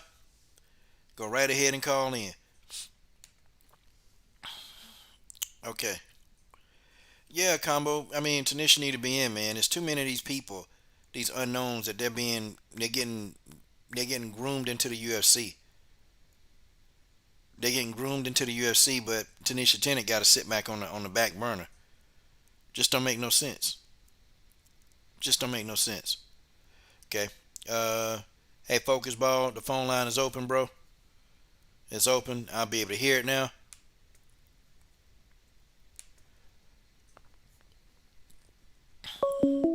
Okay. I'm sure that's the homie Focus Ball. Call from Focus Ball. to accept, press. Focus Ball, what's up, bro? Hey, how you feeling, brother? Hey, man, I'm good, man. I'm glad you called in, man. Hey, man. Hey, I appreciate you. Yes, sir. Hey, go ahead, man. Hey, whatever you want to talk about, man, let's get it. Man, I just wanted to say something real quick. You have to remember history of combat sports. Remember, combat sports is racial, it is country, it is pride, it is your nationality. And it doesn't always have to be hate, because I think you should always root for your countrymen, If your guy beat my guy, it is what it is. We come back and we see that's what we live for. That's the fun part of it, It shouldn't be hate at the end of the day. But you have to understand, in terms of boxing history, the foundation of boxing history meant if you are the heavyweight champion, if you have this title, it means that regardless of a king, a general, a war hero, whatever you are, it means you are the baddest motherfucker on the planet. And because of what that image would do for the black community, it was not allowed to be a black man. They made it against the rules for a black man to hold the heavyweight title. When they finally allowed a black man to hold the heavyweight title, he held it for 26 straight title defenses. And that was Joe Louis. But they told him when they allowed him to challenge for the title, and I quote, "We only let one of you niggers in every 10 years or else you take over the sport." Listen, I've trained hundreds, if not thousands of people in the last 10 years. Nobody's body responds as fast to training as African people. They respond the fastest to training. My wife is brolic and dense, and it's easy for her. You feel me? I haven't trained in months, and my body's still in damn good shape.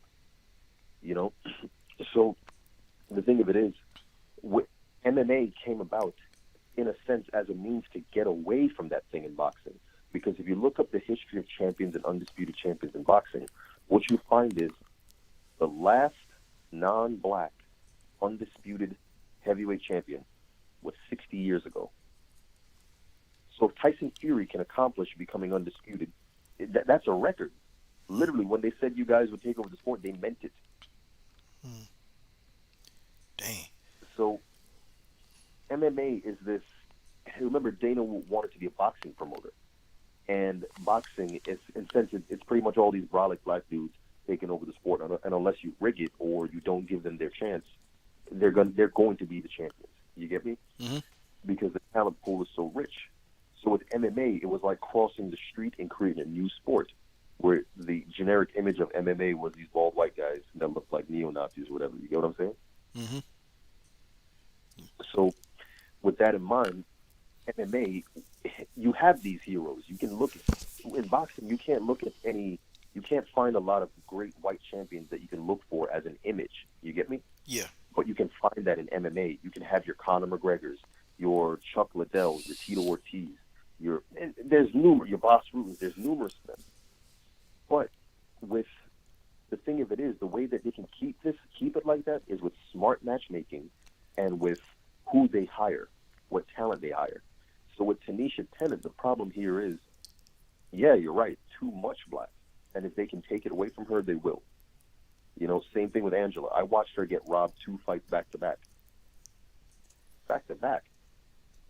Yeah, and I also see, and when I pointed out this stuff, because I was hard on Angela Hill, really hard, because of just some of her stances that she would take on certain things, or she just wouldn't say anything about some types of brutality. She would stay quiet.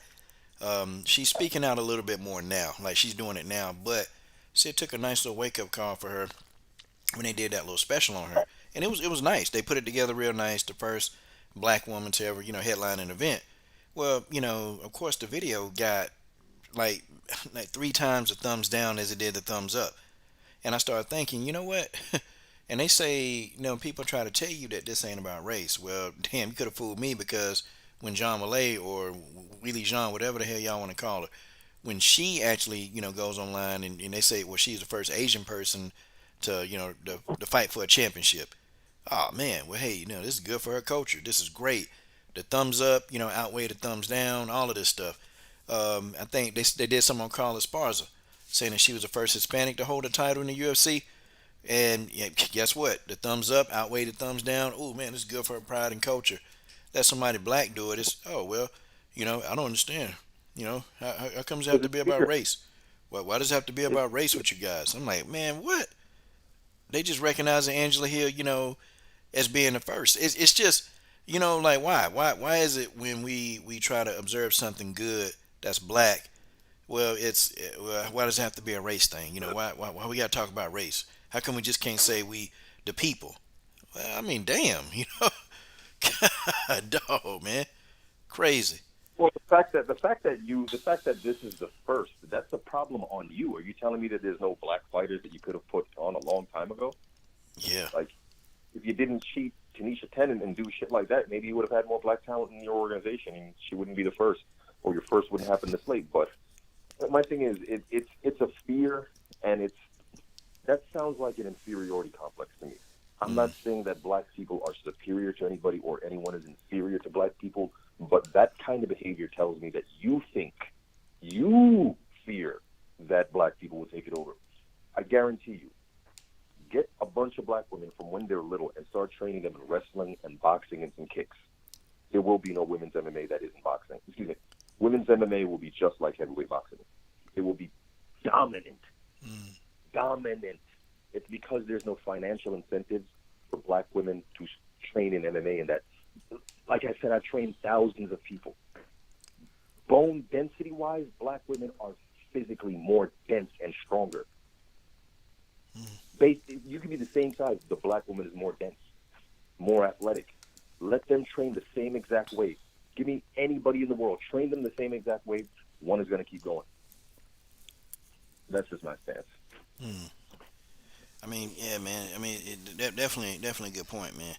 Definitely a good point. And TJ said, man, are we confused as to why these decisions are being made? Nah, we ain't confused. I mean, I think we all know. Honestly, I think all of us know why. I'm gonna let you do your thing, Coach. Nah, man.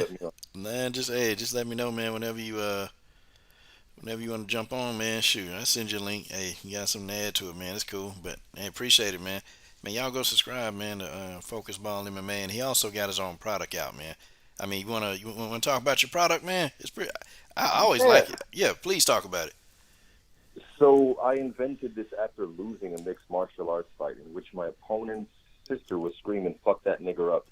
I heard it on the tape afterwards. I'm like, oh, that's who said that. But I realized my footwork needed work. I needed more punch volume. I needed some head movement. And I wanted to hang up a punching bag in my living room. And I couldn't. It was just too heavy. So I decided I was going to use some balls. And I didn't originally intend to make it this way, but it just came out this way. And I've been training with it for like 5 years. And about 2-3 years ago, a friend of mine was like, bro, we got to get this out there. So he backed me up with it, and yeah, the rest is history. But this thing pretty much functions based on what you do and based on it is highly scientific. The human body can only move a certain way, and when you box with it, based on the laws of physics, it will respond to you in a manner that is in accord with the sweet science of boxing. Therefore, training your reflex and your boxing IQ in the most simplistic fashion. You can train with it when you don't have a sparring partner, when you don't have a coach to hold mitts, or when you can't hang up a punching bag. Yeah, so train anytime, everywhere, with the focus ball. Man, that sound almost as good as a commercial, man. Hey, man, well, thank you for calling in, Focus Ball. Appreciate you, sir. I appreciate you, family. Have a blessed night. Yes, sir, you too. It's Focus Ball MMA, y'all. Focus Ball MMA. Man. Well, shoot, man. Shoot.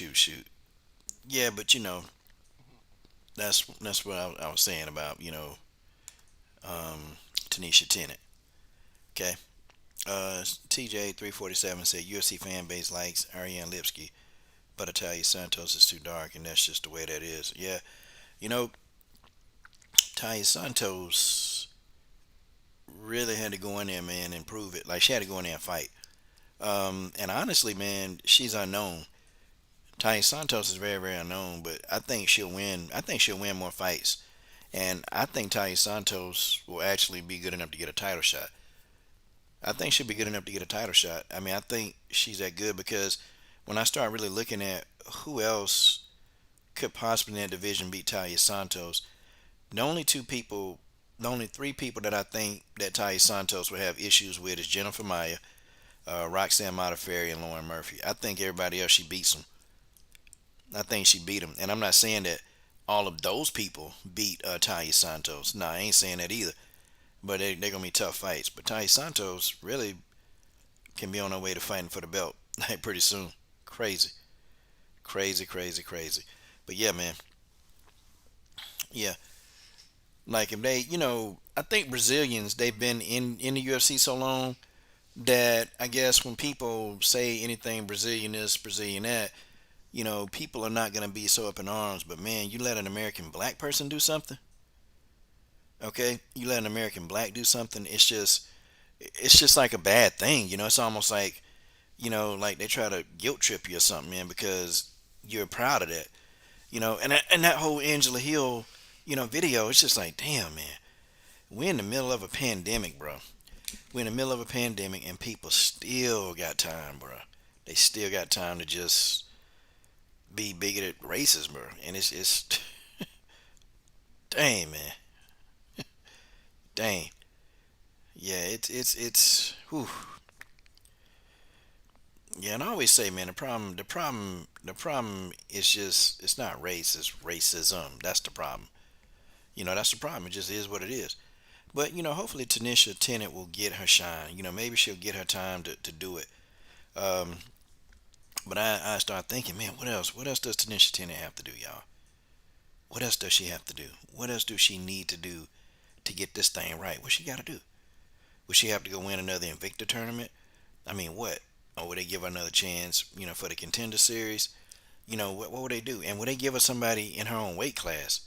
Can she get that? Instead of a boxer. And hold on, let's figure out where does she fight normally? Let's look at this, guys. Where does Danielle Wolf fight normally? And I can't remember. I think Danielle Wolf fought at 160 pounds. Let me see. Danielle Wolf weight class boxing. I'm looking it up now. Yeah, man. So she fought. Yeah, she fought as a welterweight in boxing, bro. At 100. No, she fought at 154 pounds. No, that's not welterweight. She fights at 154 pounds. So, look, man, she's already two weight classes bigger than Tanisha Tennant, but they put her in there with that girl. Crazy. So she came in hydrated over 160, man. Easy. Easy, man. Ridiculous, man. Yeah, I think Tanisha Tennant she's gonna body him focus, but I think Tanisha Tennant's gonna do what she got to do, and she's gonna make it. She gonna body him. I'm telling you, she won two of those rounds against Danielle Wolf. I thought she bodied Danielle Wolf, and damn near knocked Danielle Wolf out. See, they thought that Tanisha Tennant was just gonna be light work. Okay, Danielle, look, we're gonna give you somebody, and we're gonna give you somebody who's lighter than you, and you'll have an advantage. You can body her up. Well, she tried to. She tried to body her up. She tried to, but guess what happened? It didn't work out like that. Danielle Wolf was getting caught, man, with a lot of good shots from Tanisha Tennant. It just is what it is. Hey, y'all, make sure y'all smash that like button, man. We got some butthurt haters in here, man. That I don't know. I don't know why they keep coming here. I don't know why they coming, but damn, boy, these haters here, in full blown. Now, they'll dare not say nothing. They ain't gonna say nothing because it's too many wrenches in here, so they ain't gonna say nothing. They'll sit and watch it. They'll do whatever they do, but they ain't gonna say a word. And they definitely won't call in Combo, Marcus Bell, Robert Henry. They definitely won't call in either. Tell you that now. But I hope the sister Tanisha Tennant. I hope she really finally get her shine, man. I hope she do. And I hope that she's able to get in there and fight and show off her skill set. I think she's very technically sound too. I think Tanisha Tennant is very technically sound. Okay, guys, let's talk about this. Let's talk about this. The whole Chris Cyborg. Oh, I think we did talk about that. I think we did. I talked about it, and I actually said what Jessica McCaskill is going to have to do. Chris Cyborg wants the Nunes rematch, but that's not going to happen. Okay, it's just not going to happen. I don't care what they do. The Nunes rematch ain't going to happen, and I think maybe Chris Cyborg probably might have to move on from that, man, because it's not going to happen. It's not going to happen. And, I don't even think Chris Cyborg, people are saying she's afraid. I actually don't think she's afraid. I think Chris Cyborg wants that fight. And, guys, I think Chris is a better fighter. Okay? I think she's a better fighter now. She is a much, much better fighter, y'all, than she was before. I think she's a much better fighter. And I think that Chris is now starting to use the tools of MMA. And she's not just going in there trying to maul you to death. She's actually using her tools. So I think now the matchup between her and Amanda, I think that matchup would be, man, that fight gonna be good. That fight gonna be good, Robert Henry. That fight gonna be good. Eddie TJ 347 combo breaker 99. That fight's gonna be good. And combo, let me know, man. I sent out a link to you, bro. You want in? Let's get in. Just let me know. Check your email. You want to have a little discussion? Have a little discussion, bro. Cause I got about 20 more minutes, man. I'm gonna get off this piece. Oh, Coach Shelton Harrison. There never be no comparison. But yeah. So yeah, we already talked, but let's talk about something else though. There's something else going on too. Chris Cyborg finna fight Cat Zingano. Y'all know that, man. I'm just finna tell y'all. Chris Cyborg finna fight Cat Zingano. Now y'all know who was the one that predicted she was gonna fight Arlene Blenko. Guys, who was that? It was me. It was me. I said it. Okay? I said it. Oh, shoot, TJ. Well, let me know, man. You want a link? Come on in, TJ. You want a link? Come on in, man. I know it's rare, but come on in, bro. Definitely got you. You want a link? Bring yourself on.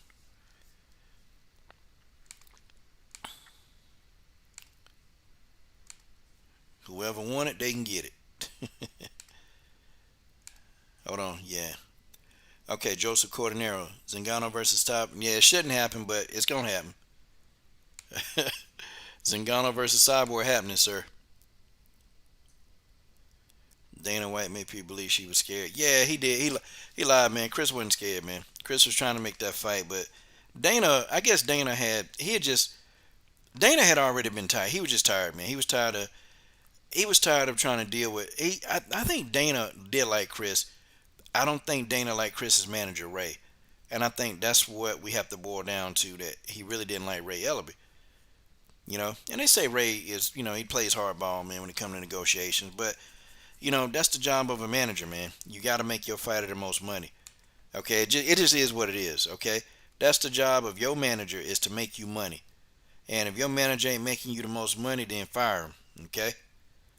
That's what he do. He go in there, he get Chris the best money that she can get.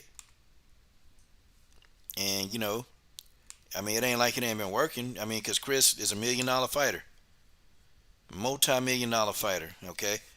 Damn near can make close to $1 million a fight.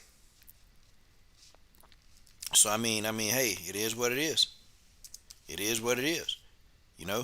Gotta go in there, gotta make your money. Yeah, it's gonna be on Zoom though. It's gonna be on Zoom, okay? StreamYard do be messing up, man. Okay. Addy Adler is Cyborg's manager. Okay.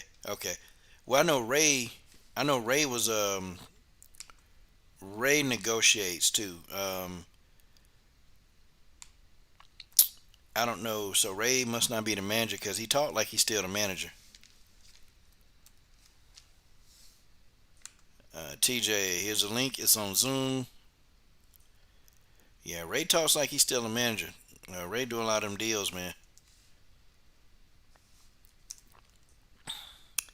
I don't know. I know Ray does our media. He does all that stuff.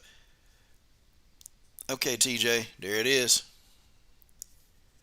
Guys, come on in.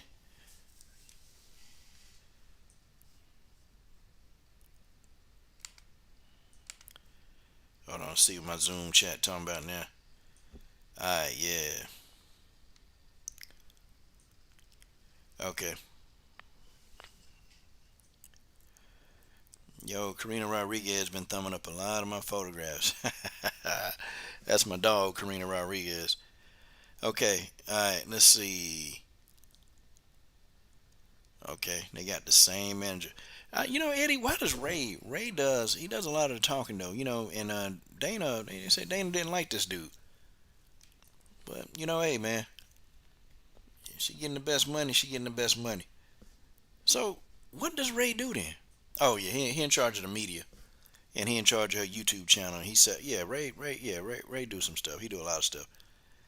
Connor and Cyborg, okay. He said he didn't like Tito Ortiz, who managed her before Ray.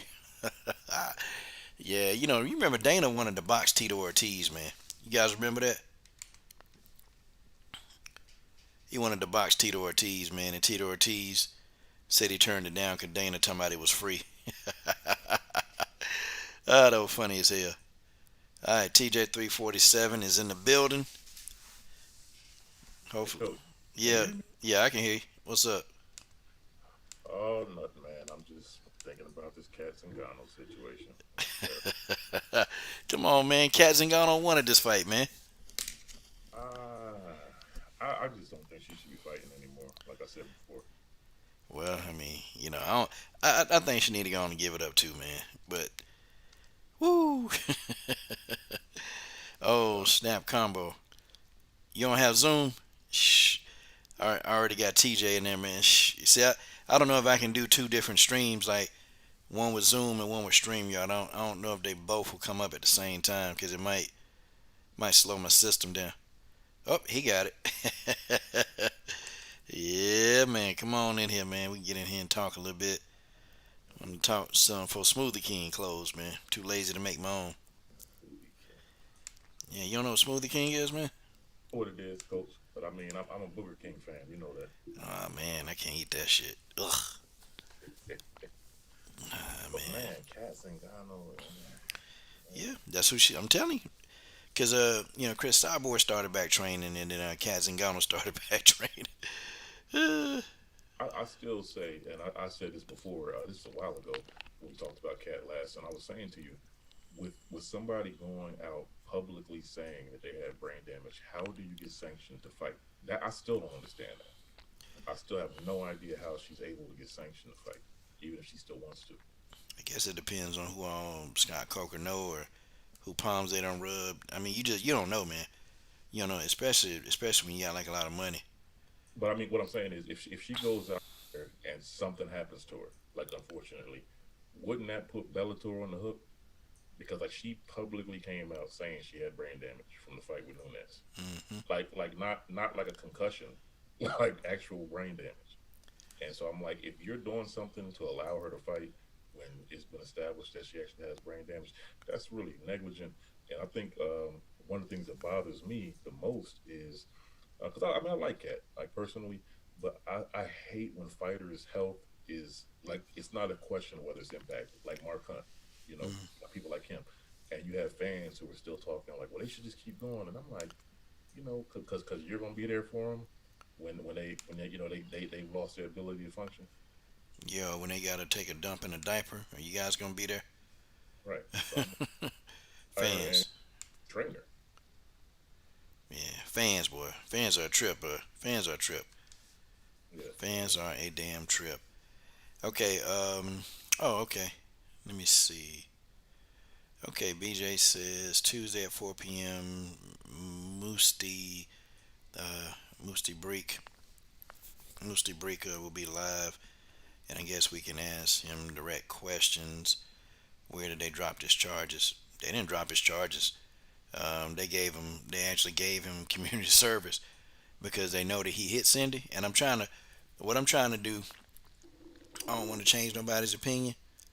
I just kind of want to just tell you how law and order work. Let me tell you how it works because I done been in there a few times. If they physically can't prove that you did something, okay, the first thing they're gonna try to do is they'll try to get you with something else. They always try to do that. They know you did something. They just can't prove that you did everything that's been said that you did. So what they did was they gave this man 50 hours of community service. You have to look at everything that's kind of being said. Like the reason they said Cindy Dandois lied about it is because she wanted to get out of a fight. I mean, that don't make sense. It just makes no sense.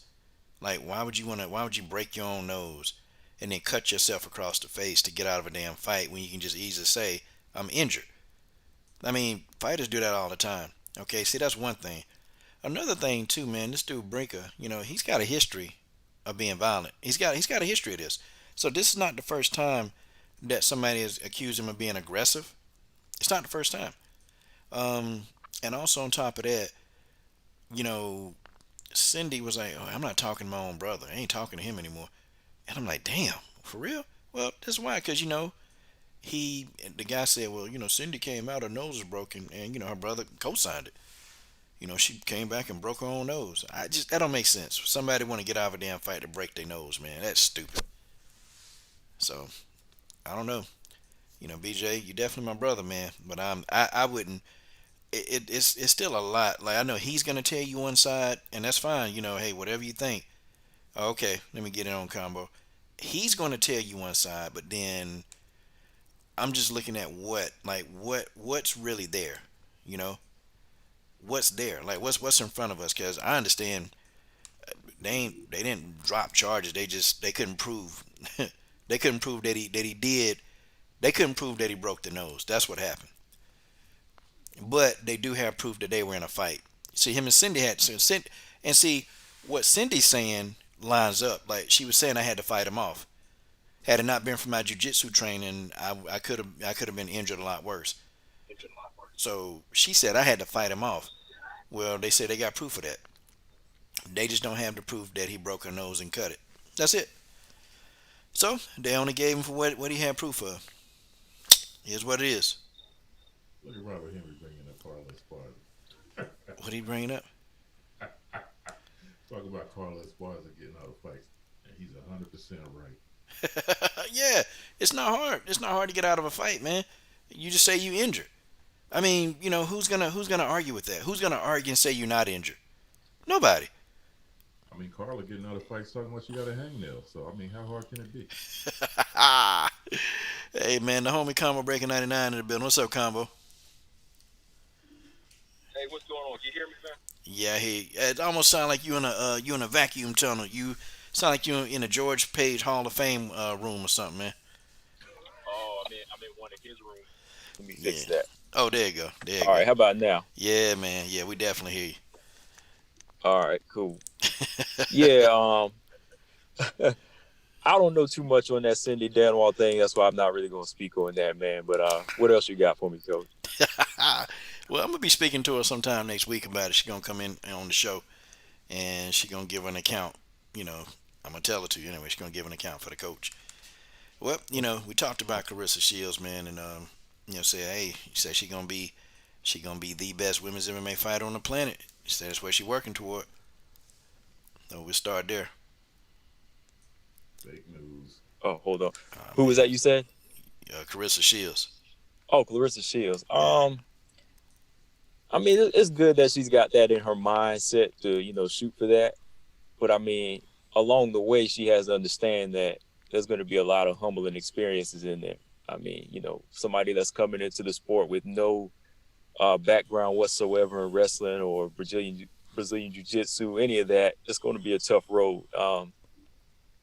And for her, you got to get it in your mindset that a loss is going to be part of that road to get to being the best. And to be the best in mixed martial arts doesn't necessarily mean you stay undefeated, I mean, unless you're John Jones. And other than that, he got a DQ on his resume. But if you look at so many other Hall of Famers in mixed martial arts, everybody got a loss or two. Everybody's got a loss or 3, 4, 5, and they're still considered the best fighter. So we're going to see how she reacts to those type of humbling experiences first. That's going to be, I think, the decision maker on, whether or not she'll want to be the greatest or not, after like 4 or 5 fights. I can guarantee you that somewhere in there, unless they don't feed her, so many tomato cans, she might be seeing an L or 2 early on in her career. I mean, even Amanda Serrano, she lost her first MMA fight, and I mean, Heather Hardy, she just had to turn her back on it for real, because she just, she just been facing, well, that one loss she faced was, man, that was dominating, man. Remember, she got her nose broke, man. But, for somebody like Amanda Serrano, she's still staying with it. And, she got that humbling experience early on and to see how it felt. So I think that's going to be the same thing that kind of happens with Claressa, as long as, she continues to take it seriously. Damn. You think she could pick up the wrestling in 6 months?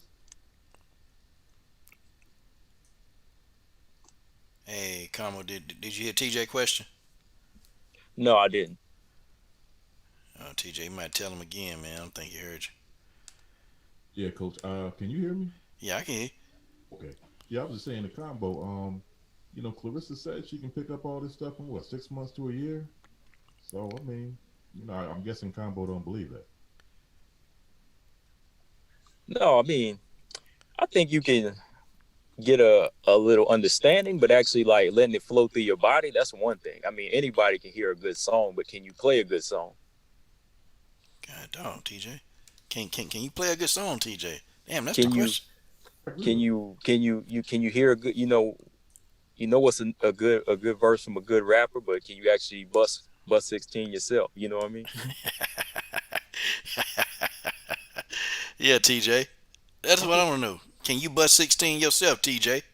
Well, I mean, I'm not direct. No, I'm not directing that towards you, TJ. I mean, like towards Claressa. Like, you know what I mean? Like, that's the question for her. Like, I feel she like could probably get the understanding of wrestling and BJJ down, but actually being able to execute all that, I don't know if she could. That's what I'm directing it towards, like Claressa. I'm directing it towards TJ. I'm directing it. I feel like Oh, you're directing it. I was Yeah. directing it towards Claressa. No, I'm not doing it, TJ, man. no, she's like I feel like she's gonna wind up being like a lesser version of Megan Anderson. Really, that's about it. I At best. think she do got one thing going for her. I think she got one thing. Her work ethic. I think her relentless drive. I think she got that going for her. I think she can do this. I'm not saying, like the whole 2 year thing she talking about. No, that's garbage. I think she can do it. I think if she's got the right coaches, if she have the right understanding of what MMA really is and not this BS that she keep talking, I think she can do it. Because really in 6 months, what is she gonna be able to learn? If you're a white belt in jiu-jitsu, they don't even they're not teaching you how to submit people as a white belt. You learn how to defend. That's what you do. She just need to know how to defend certain types of submissions. The main ones that people get you out of there with are arm bars and rear naked. Those are the favorite too. Maybe learn how to defend takedown. People shooting on you, learn how to sprawl when somebody try to take you down. Like learn that and just keep up with that. And she can get through some low level just garbage opponent, which that's what she gonna need. But Coach, how many losses you think she's gonna take before she realizes how big a task she set herself up for? Do you think she can get to it at that point? I think she's gonna have. Okay, I'm gonna give you the good and the bad.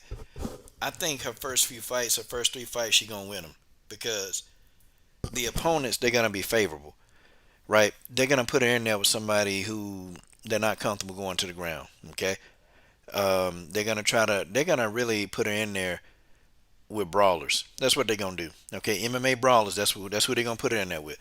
They're not gonna put her in there who high level judokas, high level jiu-jitsu practitioners. The kickboxers and the Muay Thai people, they're gonna stand with her. They are.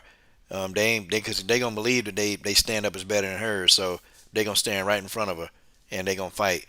They're gonna keep her away from the dangerous opponents for the first 3 fights. Now, when we look at, okay, will she stick to it? Let me ask you a question. Have you seen her back on the Titan games? That's all I got to ask you on that one. Have you seen her come back to the Titan games? Gotcha. She ain't been back since she lost, since she was crying. Okay? Here's what I think, man. I think Claressa, she has built this persona, this facade inside of her head that she is larger than life. And you got to think that way to win. I mean, you have to. However, I think realistically in reality, sometimes don't set in with her. When she went on a Titan game, she was talking all this junk. I'm an Olympic boxer. I can do this. I can do that. Well, she couldn't even climb the pole on the Titan games. And when she realized that she couldn't get up that pole and she was losing, I just saw her quit. Like, I saw her actually quit. I saw her actually give up. Like, literally, she stopped exerting herself, trying as hard because something finally, she couldn't do it. TJ, she thought just because she was a boxer, she thought that, oh, okay, well, I'm this great boxer, so I'm a better athlete than all these people. But when she got there, she couldn't do it. She quit. And I started thinking, what if somebody put her in the armbar? Exactly. You know she gonna tap. Of course, she's gonna tap. She get into a rear naked choke. She gonna feel the life going out of her. She gonna tap Right. because that Where's quitting is in her, man. It's there somewhere. so then what is the future of her MMA career? That's what I'm saying. I just don't see her really being an MMA for any real length of time. I think she takes a loss, she's out. Yeah, I don't know. It just depends, man. It depends. I think if she lose, I think she gonna be gone for a while. We ain't gonna see her. Then 6 months, then she'll be back to talking junk. Well, you know, I didn't get beat in boxing. Can't nobody outbox me. Yeah, all he gonna do is take me down. See, that's her. That's how she come back after a loss. But Maycee You Barber. know the thing about her being an MMA too, it's like the one thing that that she has to really get a grip on too is that you're going to be using every part of your body. Like you got to really be an athletic fighter. Like in boxing, you got athletic boxers, but then you got those boxers who can depend on technique and skill set. And I think she kind of falls somewhere in that category. You got the fighters who can move, who can move at angles, they're in and out, fast, limber, like Manny Pacquiao and them. But then you got the other fighters who they just know timing and they know distance well. Like Tyson Fury, he's a big, tall, long boxer, but he's not like the best athletic shape. But he's one with the sport because that's what he loves. I think Claressa kind of falls in that category. So I think shifting to MMA is going to be like a whole different move, especially when you don't have like the athleticism. Like to me, the perfect MMA fighter would have to be Holly Holm's athleticism and the IQ of Claressa Shields. You can disagree or not, not y'all two, but anybody else. But I feel like you need that athleticism, but you need that work ethic and that mind to grow like Claressa. I think that would make a good combination, because Holly Holm had the athleticism, but it's taken a while for her to really improve or adapt to these different styles of fighters. Well, Where I feel like Claressa Shields, she's dependent more on skill set and not really on legs in boxing so much. She's dependent on her IQ and how to turn over a good punch more so than, using all these other parts of her body like movement and speed like some other boxers have. So I think that's something she's going to have to break into, learn it. She's going to learn that, I'm going to be using every part of my body that some parts I never used before. Do you think she'll be able to do that, Coach? it's gonna be tough, man. Cause I think her hands are good. I think that's her big thing. Her hands are very very good. She real bottom heavy, so when you take her down, you got to secure it. Cause I think they're gonna have issues taking her down if they don't get the takedown at the right angle. Um, but I think that's probably about it. Cause when I watched on the Titan game, she just to me not the most athletic person that I've seen on there. I mean, she's not more athletic than say a Floyd Mayweather, who can do back handsprings. She's not more Mm-hmm. athletic than a Bud Crawford. I think Bud Crawford or Floyd Mayweather would have done, 10 times better than Claressa Shields because they're athletic. You know, Yeah, I think so too. but But she hasn't needed to be. See, that's the thing too. Like it's kind of like when people talk about I think I was watching I think it was Combo. I was listening to one of Combo's live streams earlier today, mm, and people were talking about Valentina, and I'm like, and I think it was BJ. He was coming to say, has Valentina done as much as John Jones? Blah blah blah. I'm like, if you don't have that level of competition, what do you expect from somebody? If people they're fighting are half the fighter they are, how good can they look? You that's like know, comparing apples to oranges. John Jones fighting big, strong men. Valentina fighting when they're men and women. You can't even compare them. So that makes no sense. All right. my point with Claressa is though she hasn't needed to be particularly athletic. She's been winning, But I'm saying now she's stepping into a different dimension where her athleticism is going to be an issue. And I think the biggest weakness for her, more so than the athleticism, is in the mental. Like you were saying, Coach. I don't think she comes back from losses. I mean, not that I have a long track record to look at for her, but I don't think she's going to come back from losses very well. I just don't believe that. I think once she realizes what she's really up against, she's done. Yeah, it's like her and Kayla Harrison. To me, they the same people, man.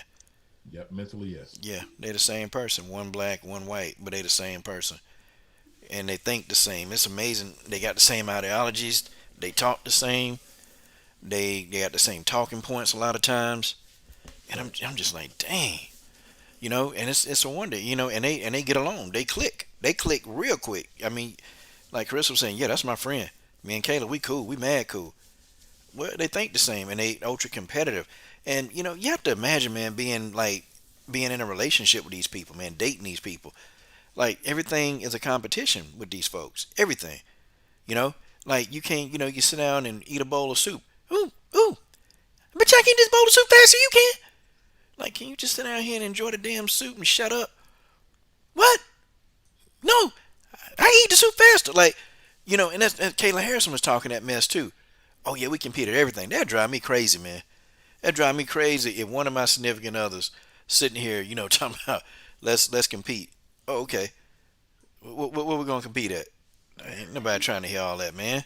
You better sit your ass down somewhere, and come on over here and come on and talk to Daddy and see how you want to make Daddy feel today.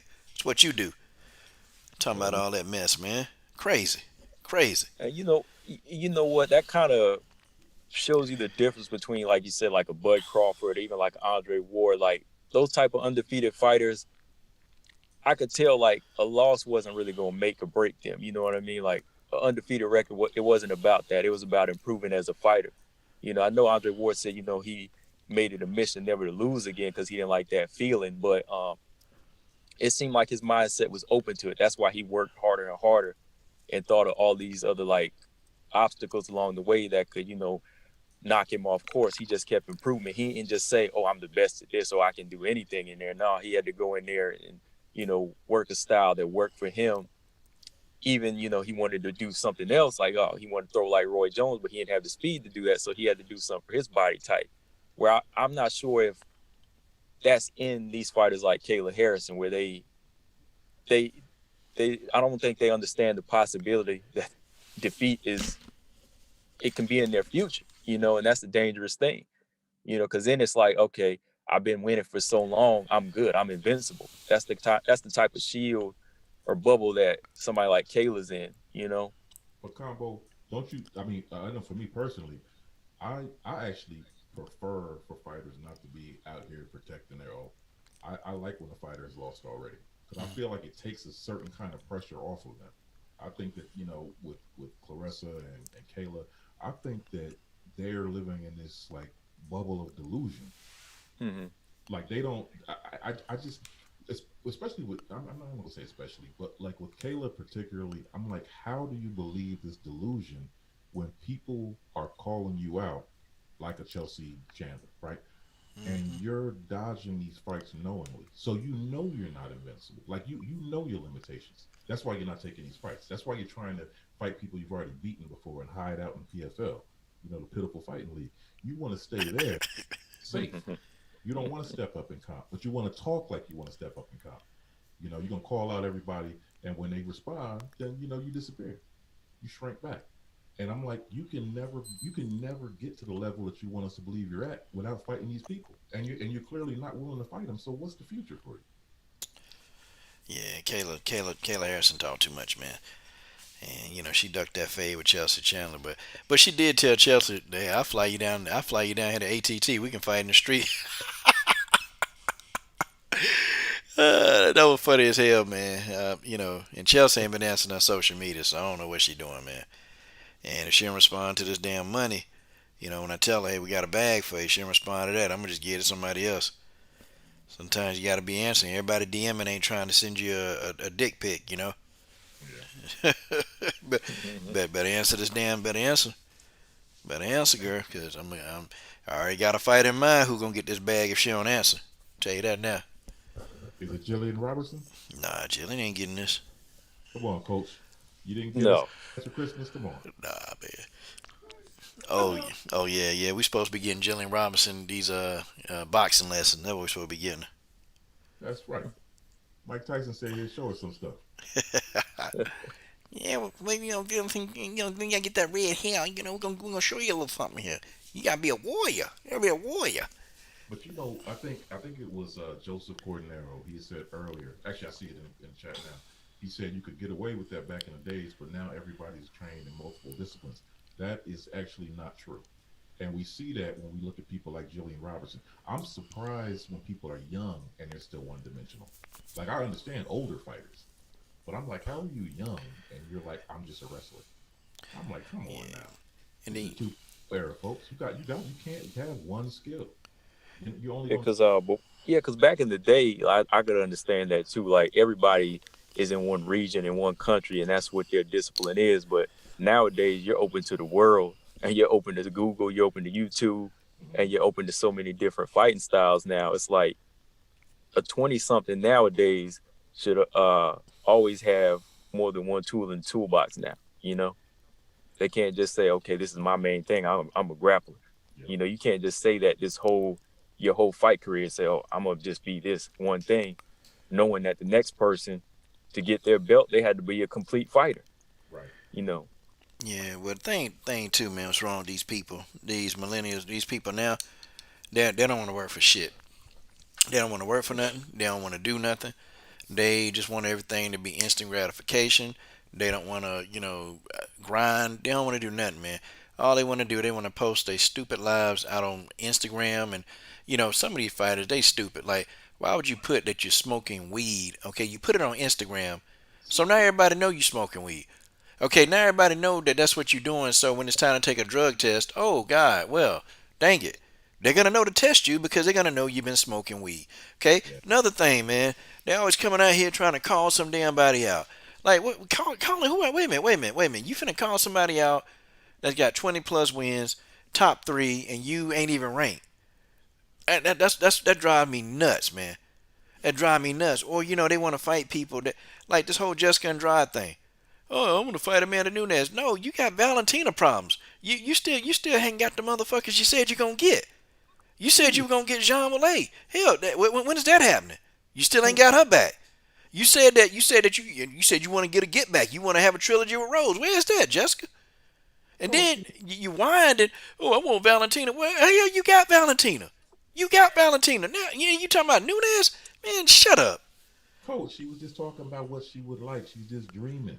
She was talking about when I actually saw the interview, I was like, okay, I see what she's talking about. I had to give it to her. I said, okay, I got you. I need Jessica to shut up and just focus on Valentina and go Yeah, back. I don't. I don't even want to hear didn't it. see it myself. I don't even want to hear it. I just need Jessica to stop talking. Go get the Coach, people you said you're gonna get, Jessica. she was just daydreaming, talking about what she liked. Like, she wasn't saying these are her next steps. She was just talking.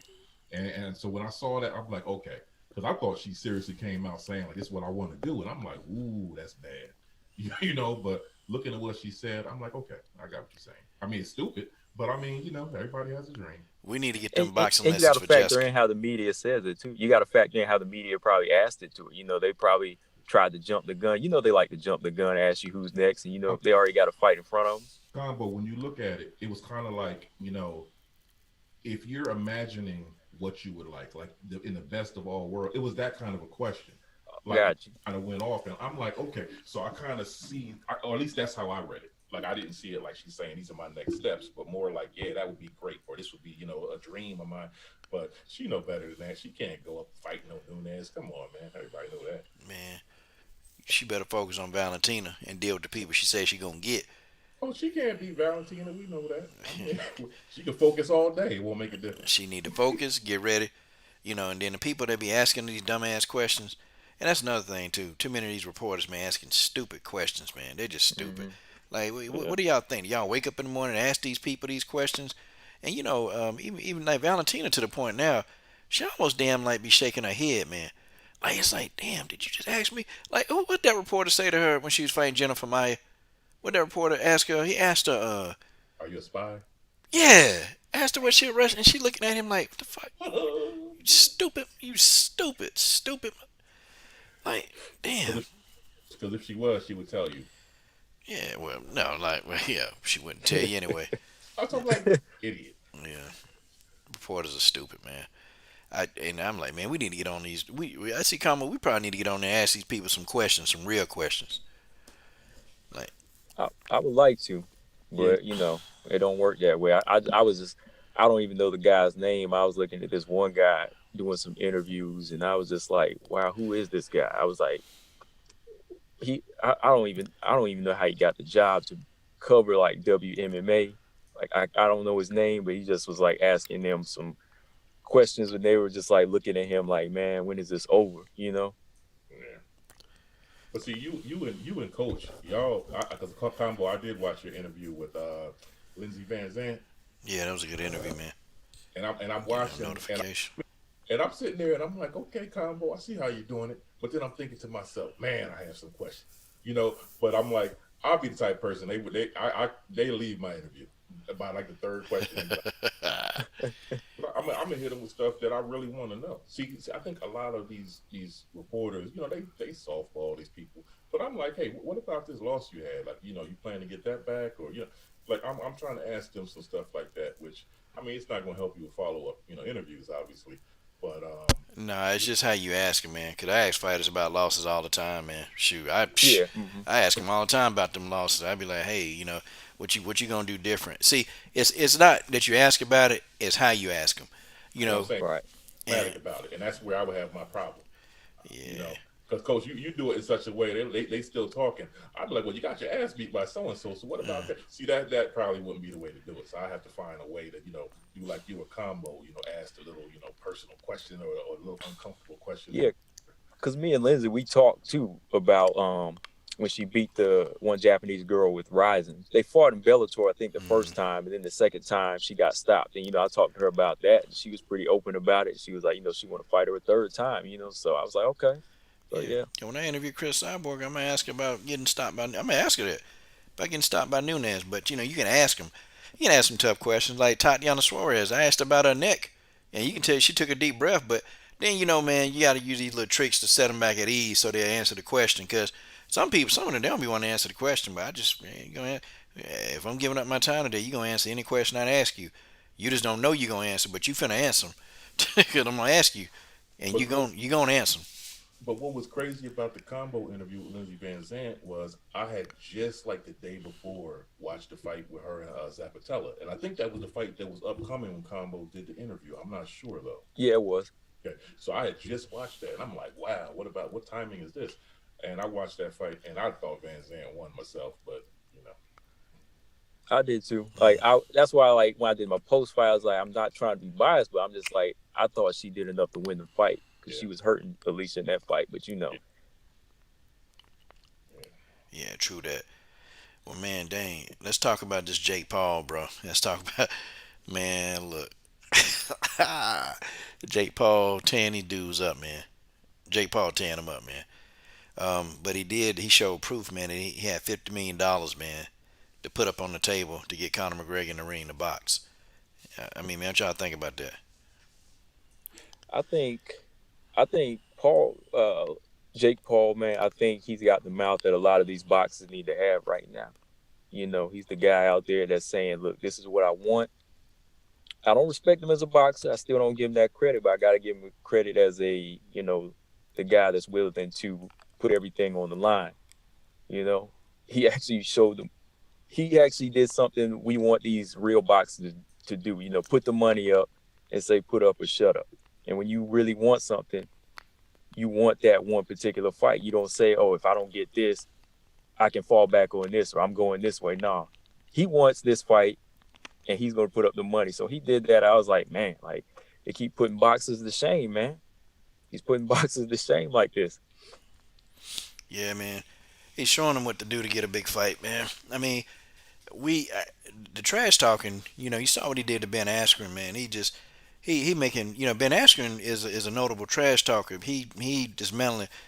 Jake Paul he's got everything covered. Like, see, his experience on YouTube.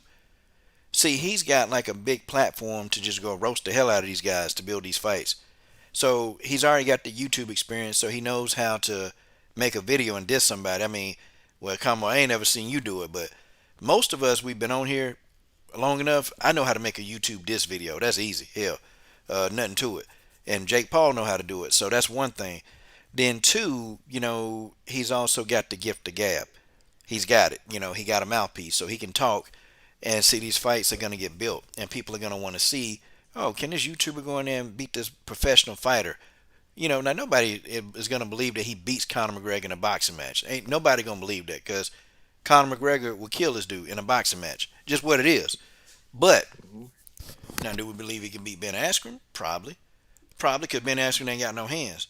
But the way what he's doing, he's setting himself up. One of these dudes going to take the bait, and one of these dudes finna make a whole lot of money, and he finna make a whole lot of money. It's bad that a YouTuber had to come out and actually show boxing how it's done. Like, this how you make a fight. And now you got Floyd Mayweather finna fight Logan Paul, a YouTuber. I mean, they showing. And boxing did this to itself. See, when we didn't get, Wilder Joshua in a timely fashion, we didn't get Mayweather Pacquiao when we wanted to see them both in their prime. Now we're not getting Spence, and we didn't get Spence and Thurman. Now we're not getting Spence and Crawford. We're not getting Crawford and Porter. You can hear my voice, all the knots that we're not getting. We're not getting a lot of stuff. So it's just what it is. So Jake Paul, man, they finna make some money. That's what they doing. It's a money grab, and I'm pretty sure Jake Paul gonna keep on going till he make Dana White them an offer that they can't refuse. If Jake Paul, if he fuck around and come up with $100 million, that's it. That's it. Okay, they're not gonna say no to $100 million offer. It's just not gonna happen.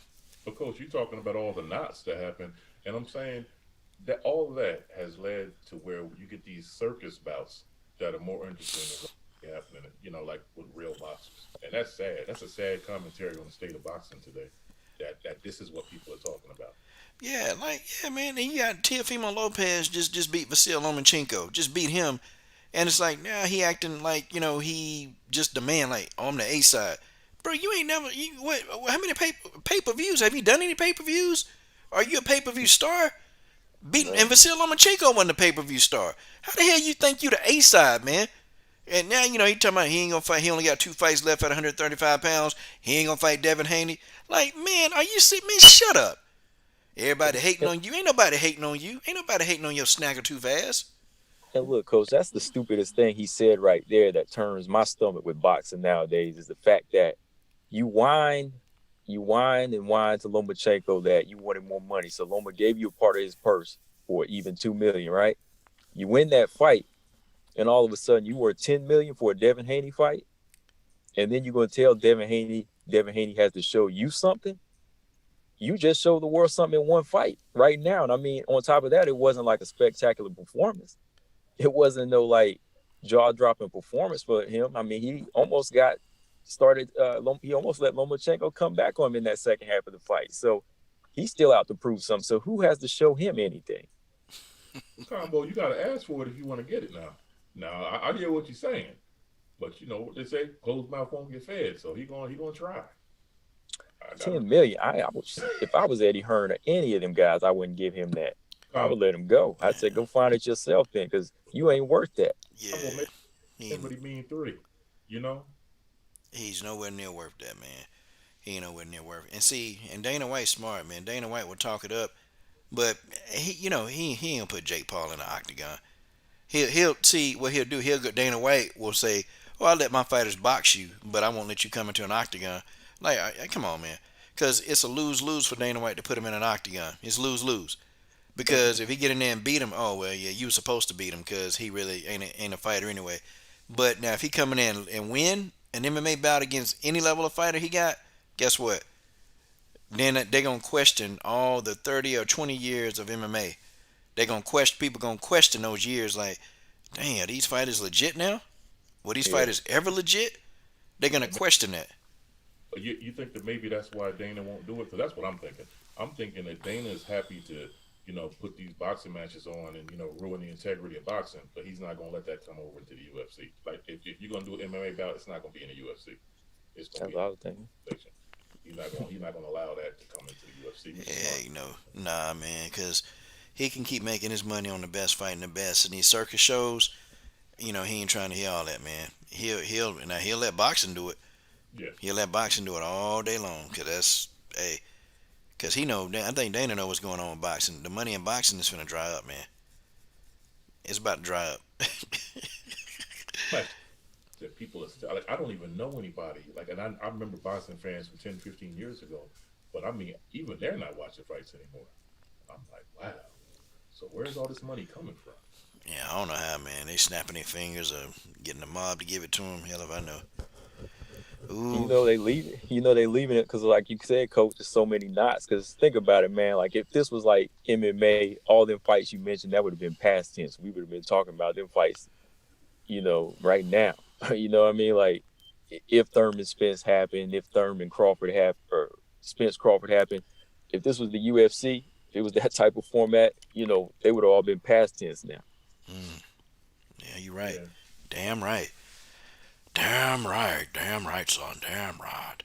But the one thing I just wanted to throw in there, because I know it's off topic, but I just wanted to go back to this whole thing with Carlos Barza. God, dog. Fight that apparently it's not happening, and it was happening, but now it's not happening. I guess I really would like to see that fight. I would actually pay for that. Carlos Barza versus who? Whaley John. Come on, man. Come on, man. Come on. Stop. I would. Okay, now you trolling again. No, I'm not. I would pay to see that fight. Oh, man. Pay to see what? Carla versus Whaley? Mm-hmm. Why? Because I wouldn't want to miss that. That's going to be talked about. That's going to be all over the news, late night news, everything. They're going to have that. My God, this wrestler, this wannabe wrestler got killed out in the octagon. Man, that's going to be in the news. I told you he was trolling. I told you. See? And you know what? Many of you in the comments said Robert Henry. I think you bit on that. I think you got Robert Henry. I think you got him, okay? I knew there's always one. You can get me this time. You can get me. I think you got combo because he's sitting over here laughing right now. No, he didn't. He didn't get me. Oh, man. I'm just laughing because of that ending where he said about her dying in the octagon. I ain't gonna buy that, man. Hey, Combo, it's the first time I ever heard you laugh, man. Is it? Yeah. I think I laugh every now and then. Oh, man. And then George Page turned into something sexual. Wheelie going to take Carla's cookies. God, dog. Well, we gotta love George Page. My God, son. You'll find some way, right? Yeah, man. Shoot, George Page. I just also wanted to add, because I know Combo made a couple videos, and I mean I look at Combo stuff pretty regularly, and I've been following Robert Henry and everything, and BJ and everybody. At the time, I try to follow everybody, but as far as the whole stuff with Rose, because I mean some people got really serious, and I think Robert Henry was one of them. I don't like when I'm saying stuff like Rose ducking. I don't know what the hell I'm talking about. Nobody knows. Nobody really knows what's going on with that. I'm just saying stuff, but I mean, I just don't get in your feelings. I'm just saying I just want to see the fight, just like everybody else. And anything that delays that to me it's an annoyance. I don't know if it's Rose, I don't know if it's Dana, but I don't care. I just want to see the fight. I don't care whose fault it is. Just get the fight scheduled. So that I can go ahead and collect my bag when Whaley wins. That's all.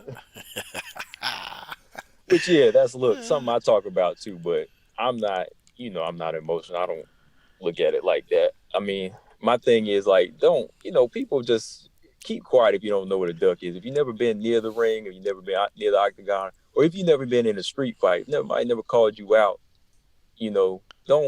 don't say you know what a duck is, because I call people out and they duck before. You know what I mean? Right to their face, I said, come on, let's go outside, and they never show up. That's a duck. Yeah. Okay.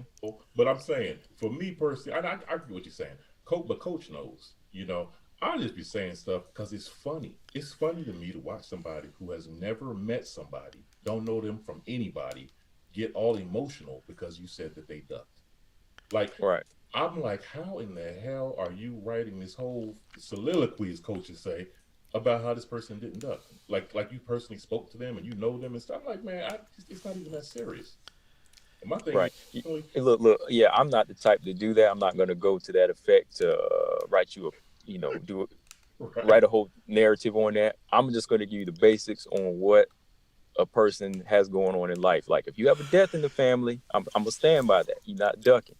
You have the right to take your time out for grievance. You got to work. If everybody in here got a 9-to-5 job, you had a death in the family before, you take that time off. You don't come right back to work the next day, So that's what I stand by on that position of ducking. But yeah, if you continue to put it off, then yeah, I'm, going to be questioning. Like even now, I'm not saying I'm 100% that she's not a duck, but what she's given me versus what Dana's given me in the past, I'm going to still stand with her and say, okay, she's not ducking. Okay. And that's for the casual fans out there. That's why I just say it in that fashion. Like, look before you, think before you speak. Yeah, it's like the whole Antonina ducking. Well, no, she was not ducking. I mean, she was injured, so, or, she had a concussion protocol going on. And, I ain't put that video together, put the pieces down, and okay, it don't matter what you tell people. Look, Antonina's still ducking. That's just what. Don't matter. No matter if the girl was, knew she couldn't fight, so she got a pilot's license instead. I mean, I don't know. I think she's being productive because she can't fight, but I don't know, bro. I don't know. I'm not. I guess me and TJ, we probably around the same age range, and it's almost like now, man. I almost kind of don't like to put up anything. I don't like to put. I don't even like to go get into a back and forth with people who in their 20s. I don't do it, man, because they ain't listening to you. They ain't trying to hear you. And when you tell them the truth, they want to argue with you. And be these 20-somethings, man. Be in my comment section. I'm like, man, damn, I don't, nah. I'm going to stop. Nope, I'm done. Nope. Well, Coach, I mean, shout out to Robert Henry in the chat there. But, I sent him a link. Because I know he's a big Rose Namajunas fan. I mean, supposedly. Not really, because like I said, he won't even put $5 on a fight with Wei Lee. But, what's funny, come on, man. Casting that line out. He will put $5 on there. Listen, how you talk about how you're a big fan of somebody and you putting money in super chat and won't put $5 on the fight? Now, come on, man. Okay, well then let's ask him now. Where's your wager, sir? I'm still waiting to hear you put up $5 measly. I mean, BJ putting up $50 a clip on people who can't win in no kind of reality. And my man Robert Henry won't put up $5 on Thug Rose? Come on, man. Come on. You know she gonna win, so what's the problem? God dog, Robert. Hey, man, I don't know how you gonna take that, man. I don't know how you gonna take that, man. I mean, I don't know, man. You got to say something about this. Come on, Robert Henry. Just coming. He said send him a link. He said throw him a link. So yeah, he'll come through. Yeah, he said that down, man. Hey, Rob, if you got something else for me, Coach, I can, what else you have today, I'll let him come up in here. So I know it's gonna get heated in a minute. So. Man, we ain't got much longer to be in here, man. They can get heated. Yeah, I was talking about Tanisha Tennant, but we probably heard about that. But we can kind of go off into the deep end of WMMA. We can go into the deep end now. We can kind of get some more going. Well, until he comes in, I do want to say this, man. I am going to bring this up tomorrow when I do my live stream, my live show, because it was a highlight. The fact that, Angela Hill was one of the first black women to headline a UFC card. And I just find that still really sick how many people disliked her documentary. Mm-hmm. That really pisses me off, man. I was just like, what are these people talking about? I'm like, what are they saying? Like, I thought y'all was supposed to be about your Americans, but when it comes down to a black American, it's like y'all are really sick and showing your true colors here. It's like Megan Anderson, I saw her Facebook, first Aussie to do something, and it was like all these Americans, they like, congratulations, Megan, congratulations, this, that. Then same thing, yeah, first Asian champion with Wei Lee, Carla Esparza, the first Latina, like you mentioned. It's like so much love for that, but the minute they did a documentary, a 5-minute documentary on her, was like 4,000 dislikes. I was like, man, damn, this is sick, man. Yeah, well, man, yeah, be these same punk ass racists that be coming through here, and for some reason, man, they don't like nothing we do, and they still want to come in here. No, we ain't messing with them, but they still want to come over here anyway. Hello? Yeah, man, but that's what it is, man. That's what it is. These people racist, and then we call it out. We just complaining, we race baiting. Shut up. Because any of you racists want to call, y'all call up now. I deal with y'all. I deal with all y'all. Anybody got an issue with what I'm saying right now, call in right now and I'll deal with you. I'll verbally destroy you. I'll verbally make you piss on yourself. They won't, though. They don't call. But look, I'm gonna be in and out from here. But yeah, good talk, TJ. I see Robert and Henry in the building too. So yeah, good talk. Oh snap! He leaving. He leaving when the smoke's starting. Oh my No, God, I'm gonna be right here. I'm gonna be right here. I'm gonna be right here. Tomorrow, Robert Henry. I know show tomorrow. Huh? Combo said he's on the show tomorrow, but I'm like, what time? 7:00. Oh, okay. All right. Bet. So now we know. Okay. Yeah. Okay. So Robert Henry, TJ made some heavy responses, man, about Rose Namajunas. Kind of wondering what you're gonna say about this, cause it sounds like you're kind of quiet over there. You hear me? Yeah, you kind of. Yeah, I need you on. Oh, wait, give me a second. Give me a second. Okay. And guys, right now, you know, he's using the George Page microphone. Now, this George Page microphone, it don't come with a money back guarantee. And if you buy that George Page microphone at your own risk, ladies and gentlemen. Okay. The George Page microphone, you can hear into, you know, different dimensions with that microphone. You know, but Can you hear me? hey, he got it to work. The George Page microphone is working. Brought to you by George Page Incorporated. Yeah. So this is all I was gonna say, okay? Uh-oh. In reference to TJ's comments. I'm so happy and honored, like all jokes aside, to have TJ 47 in my comment section. Like it's like first I had Mary F. Then the coach actually started making comments, and now I got TJ 347. So I know I'm doing big things on my channel. And I actually, what I do is no matter what TJ 347 say, I hit the like button. So every time he said something that I didn't like about Rose Namajunas, I hit that like button. I told him, keep it coming. Because I want as many people on my channel, no matter what happens, when that fight is finally made, I want to bring everybody in. I want them to see how dedicated I am. But in terms of taking Dana White seriously, like it's just fun to me. It's funny because the man's made a career on 50 online half his way to success. He's lied halfway there, so I'm not surprised about those comments. But there are people, and there was one guy who I respect him, but I was kind of like trying to tell him like I know you're not taking TJ 347 serious, are you?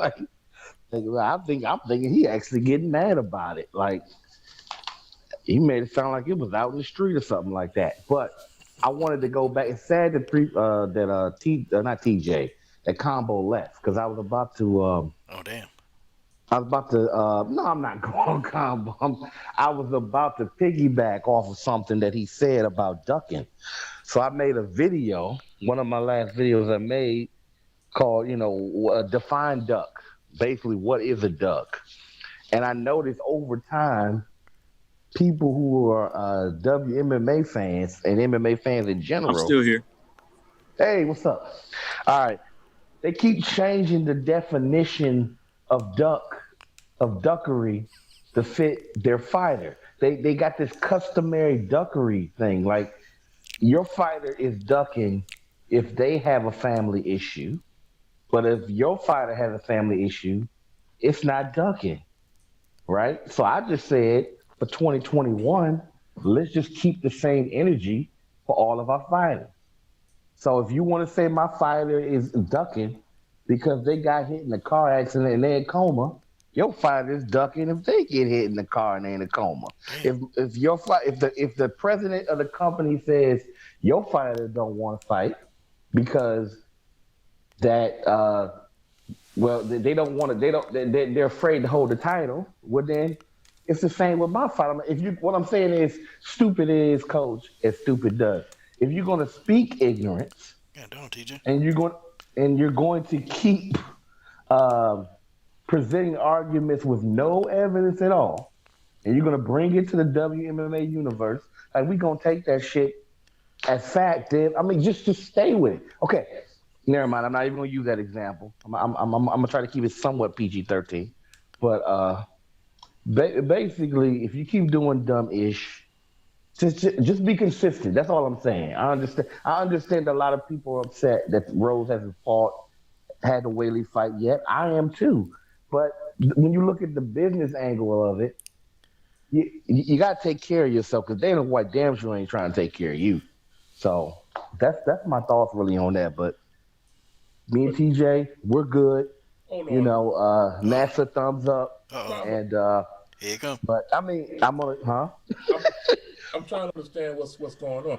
You've been talking for 6 minutes, and I still ain't heard a bet. So I'm kind of confused Oh, damn. because I understood that you were a Rose I don't have to say that I bet that Rose win because I'm confident that Rose is gonna win that fight. confident, but you ain't gonna put $5. Oh, damn, $5.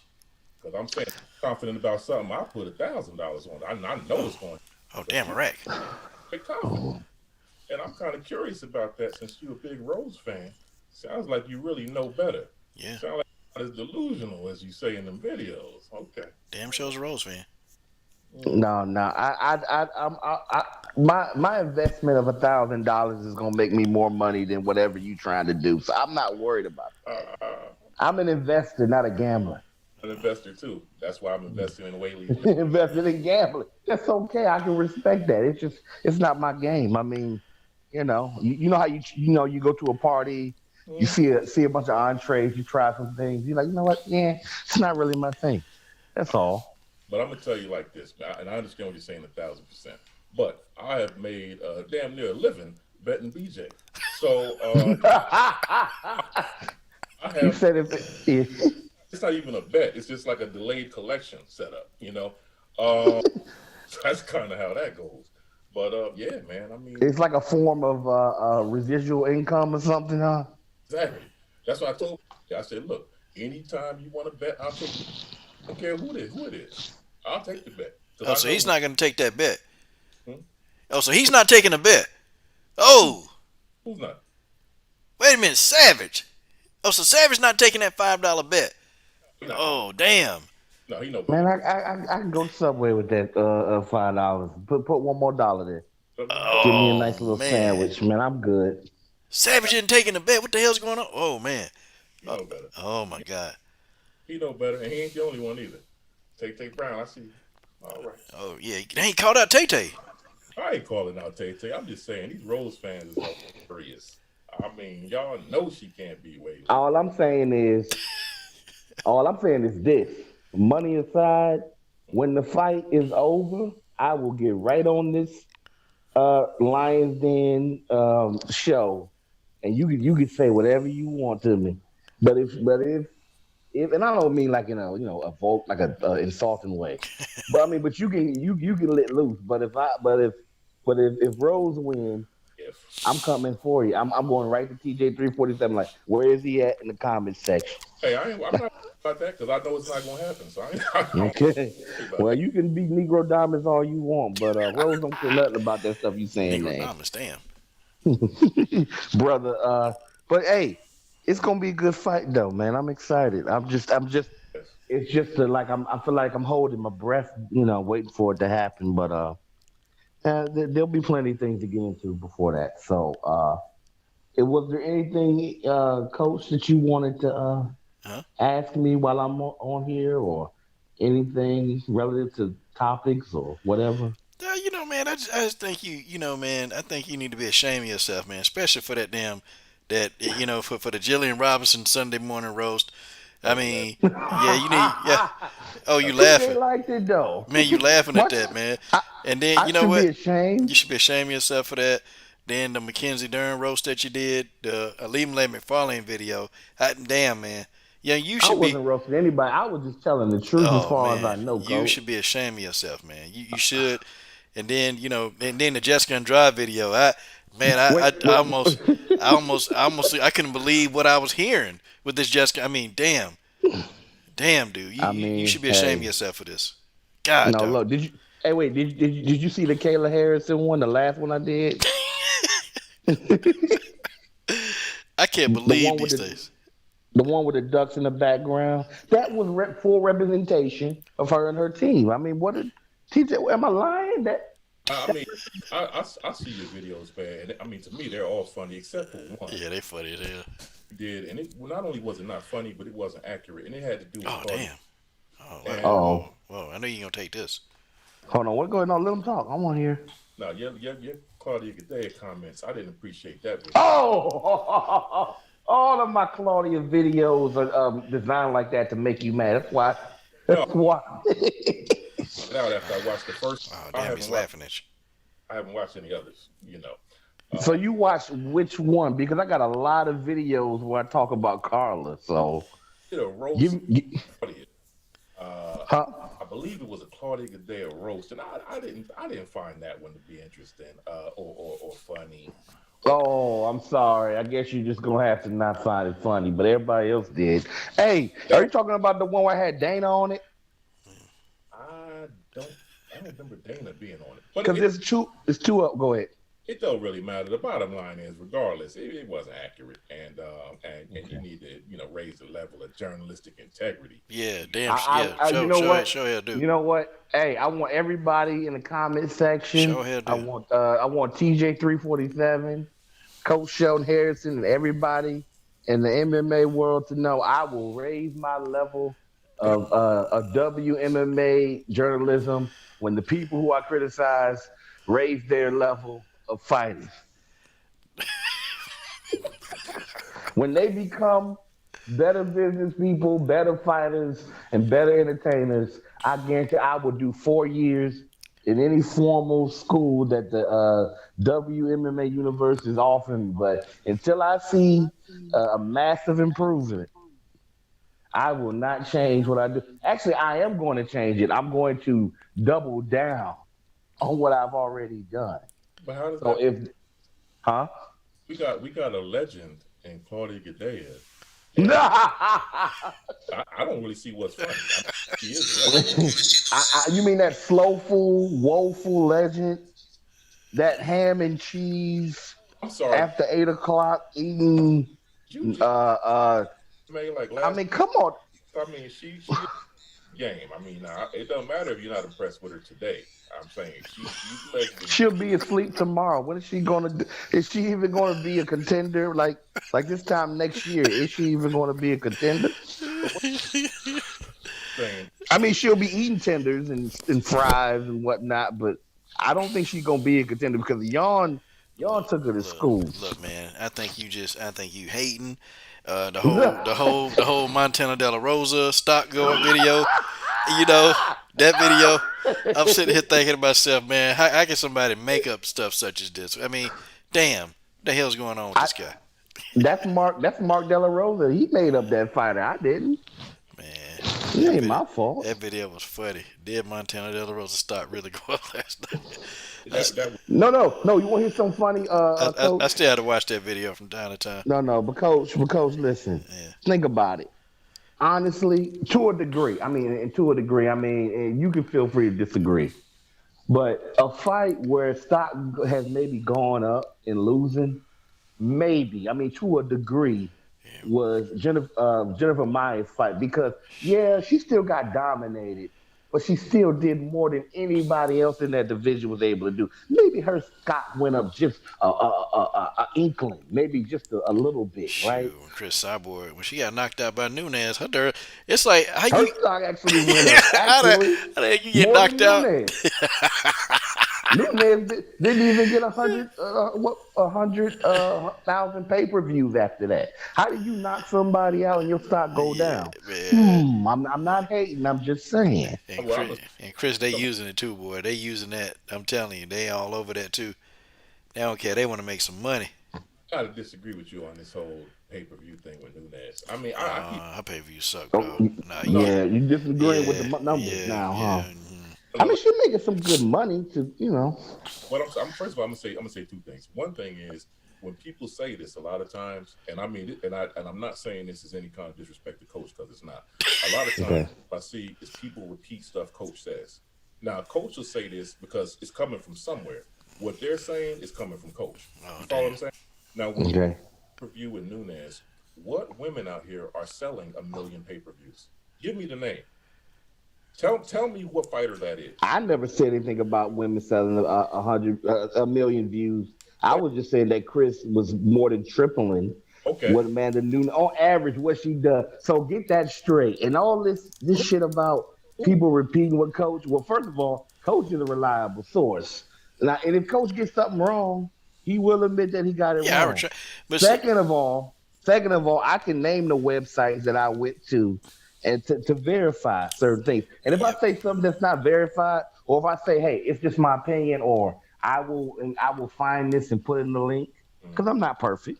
I Right. will say that. But if it's just my opinion, it's just my opinion. But if it's verified, or put it this way, if it's verified with the information that we got at the moment, because sometimes TJ, even though I make a lot of videos, I try to not jump the gun every time because I might be behind something that coach is saying, sometimes even BJ or combo. But sometimes I gotta how can I say, make up my mind for myself why do I want to make that video. Like with the Rose videos, I actually have far more videos on Valentina, and two reasons. One, yes, I love Valentina, but also Valentina has been a relevant topic a lot of times. I know I might be going above beyond what you were asking about, but I'm just saying that Rose is my logo on my channel. I got less stuff on there about her. So I'm like, I only talk about her when there's something relative that's going on. TJ, So I feel like I'm TJ, being fair. TJ. Nunez is not a draw. Nunez Okay? ain't a draw. Look, man, but by herself, listen, man, by herself, she couldn't even do 100,000 pay-per-views without a like her and In Brazil, her in in Brazil, in Brazil. Brazil, Yeah, she did in Brazil. 85,000, bro. That's bad. And you supposed to be in front of your own people. But I'm gonna tell you, TJ, I'm gonna just tell you, man. Look, Brazilians, that's a Brazilian buck dancer. I don't care, man. They don't see her like that, man. They don't see her as a draw. Like hell, Chris Cyborg fought Yana Kunitskaya and did what 350,000 pay-per-views, man. Cyborg. Who is Yana Kunitskaya? Who is Oh, that? that's Cyborg. And second of all, 300,000 views was attributed to Chris. I don't know about that. Uh, I think so. I think so. it's a fact. I think so. Cyborg versus Kunitskaya did damn near what did over 300,000, about 350,000. It's a fact, man. Look, this stuff you can go research and Google. You Hold on, can go. Coach. And is this though, Coach? When you're talking about what the fight did, how are you attributing that to Chris as opposed to anyone else on the fight card? That's what I'm saying. Okay, is How- Yana who's more popular, Yana or Chris? I'm not even talking about, but see, Coach, have you not bought a fight where it wasn't even about the headliners? Because I have. So I'm saying, but that still will be attributed to the headliners. I'm not saying Chris isn't a bigger draw than Amanda because I'm sure she is, but at the same time, I don't really give a damn if Amanda's Look, man. Look, TJ. Look, I'm gonna tell you something, man. Nunez done fucked up twice, 3 times. Look, Nunez done fucked it up. Look, Nunez versus Pennington, 85,000. Nunez versus Spencer, that did another 85,000.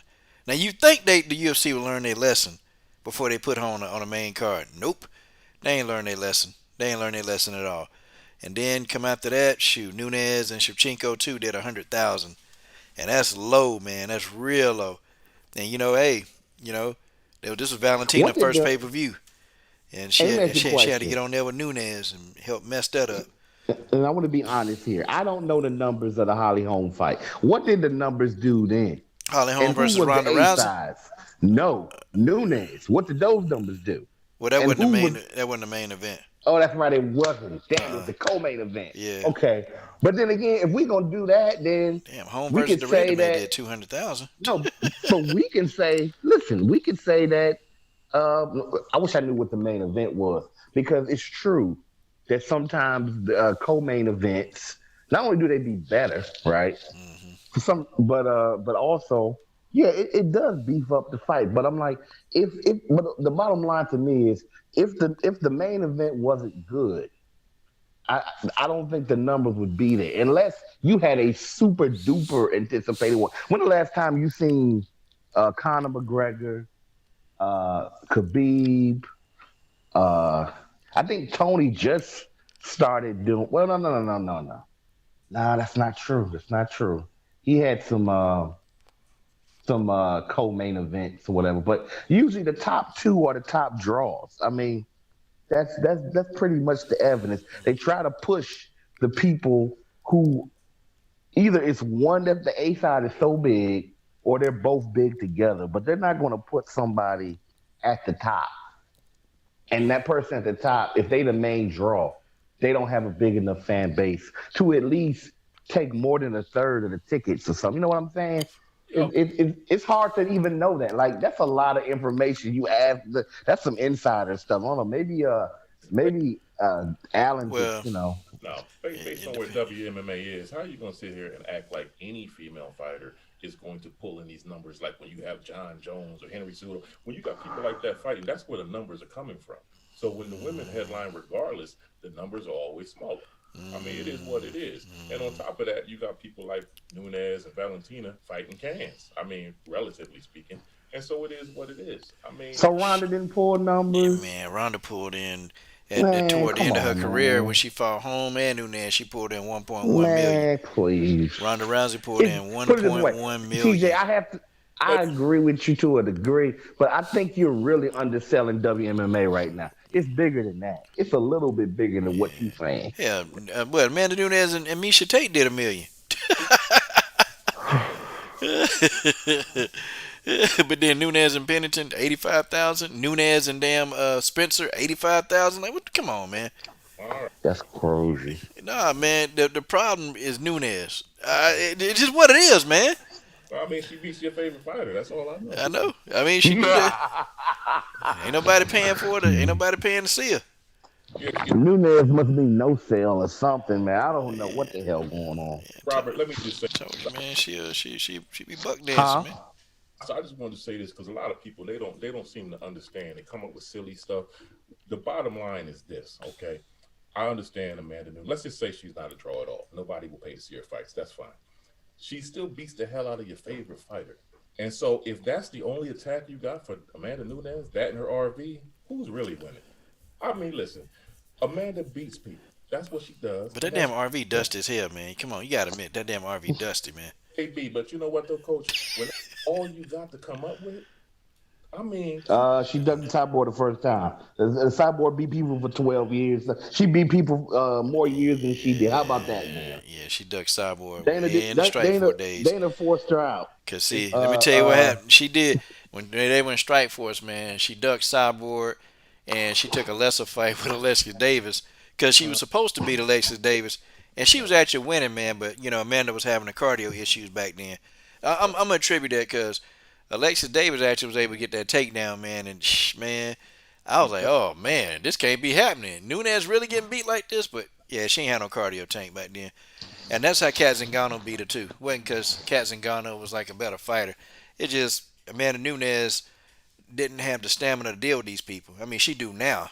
she ducked Cyborg though. I mean, I don't know about She that. did. She did back in the strike force You know, days. Africa even gave Coach the information. Yeah. So you know, other people without this researching this stuff. TJ. No, Yeah. what I'm She did. She Yeah. did. She did back in the past. I'm gonna tell you, cause what happened, man. Scott Coker, you know, when they were doing it, Scott was trying to make that fight hard. He was trying to get Misha Tate in there with Cyborg. He was trying to get Ronda Rousey, and he was trying to get Nunes. So Tate and Rousey, they ain't want no parts of that, man. So he was thinking Scott Coker had this great idea, you know, have Cyborg versus Nunes, and they fight in Brazil. Scott Coker had the idea, and Amanda, she said that she wasn't ready for that fight this early in her career. That's what she said. and is Now that look, the point? So are we saying, so hold on. So we're saying then if Amanda said she wasn't ready for it that early in her career, so now we're saying prospects should be fighting champs for 10 years? Is that what we're saying? What? No, heck no.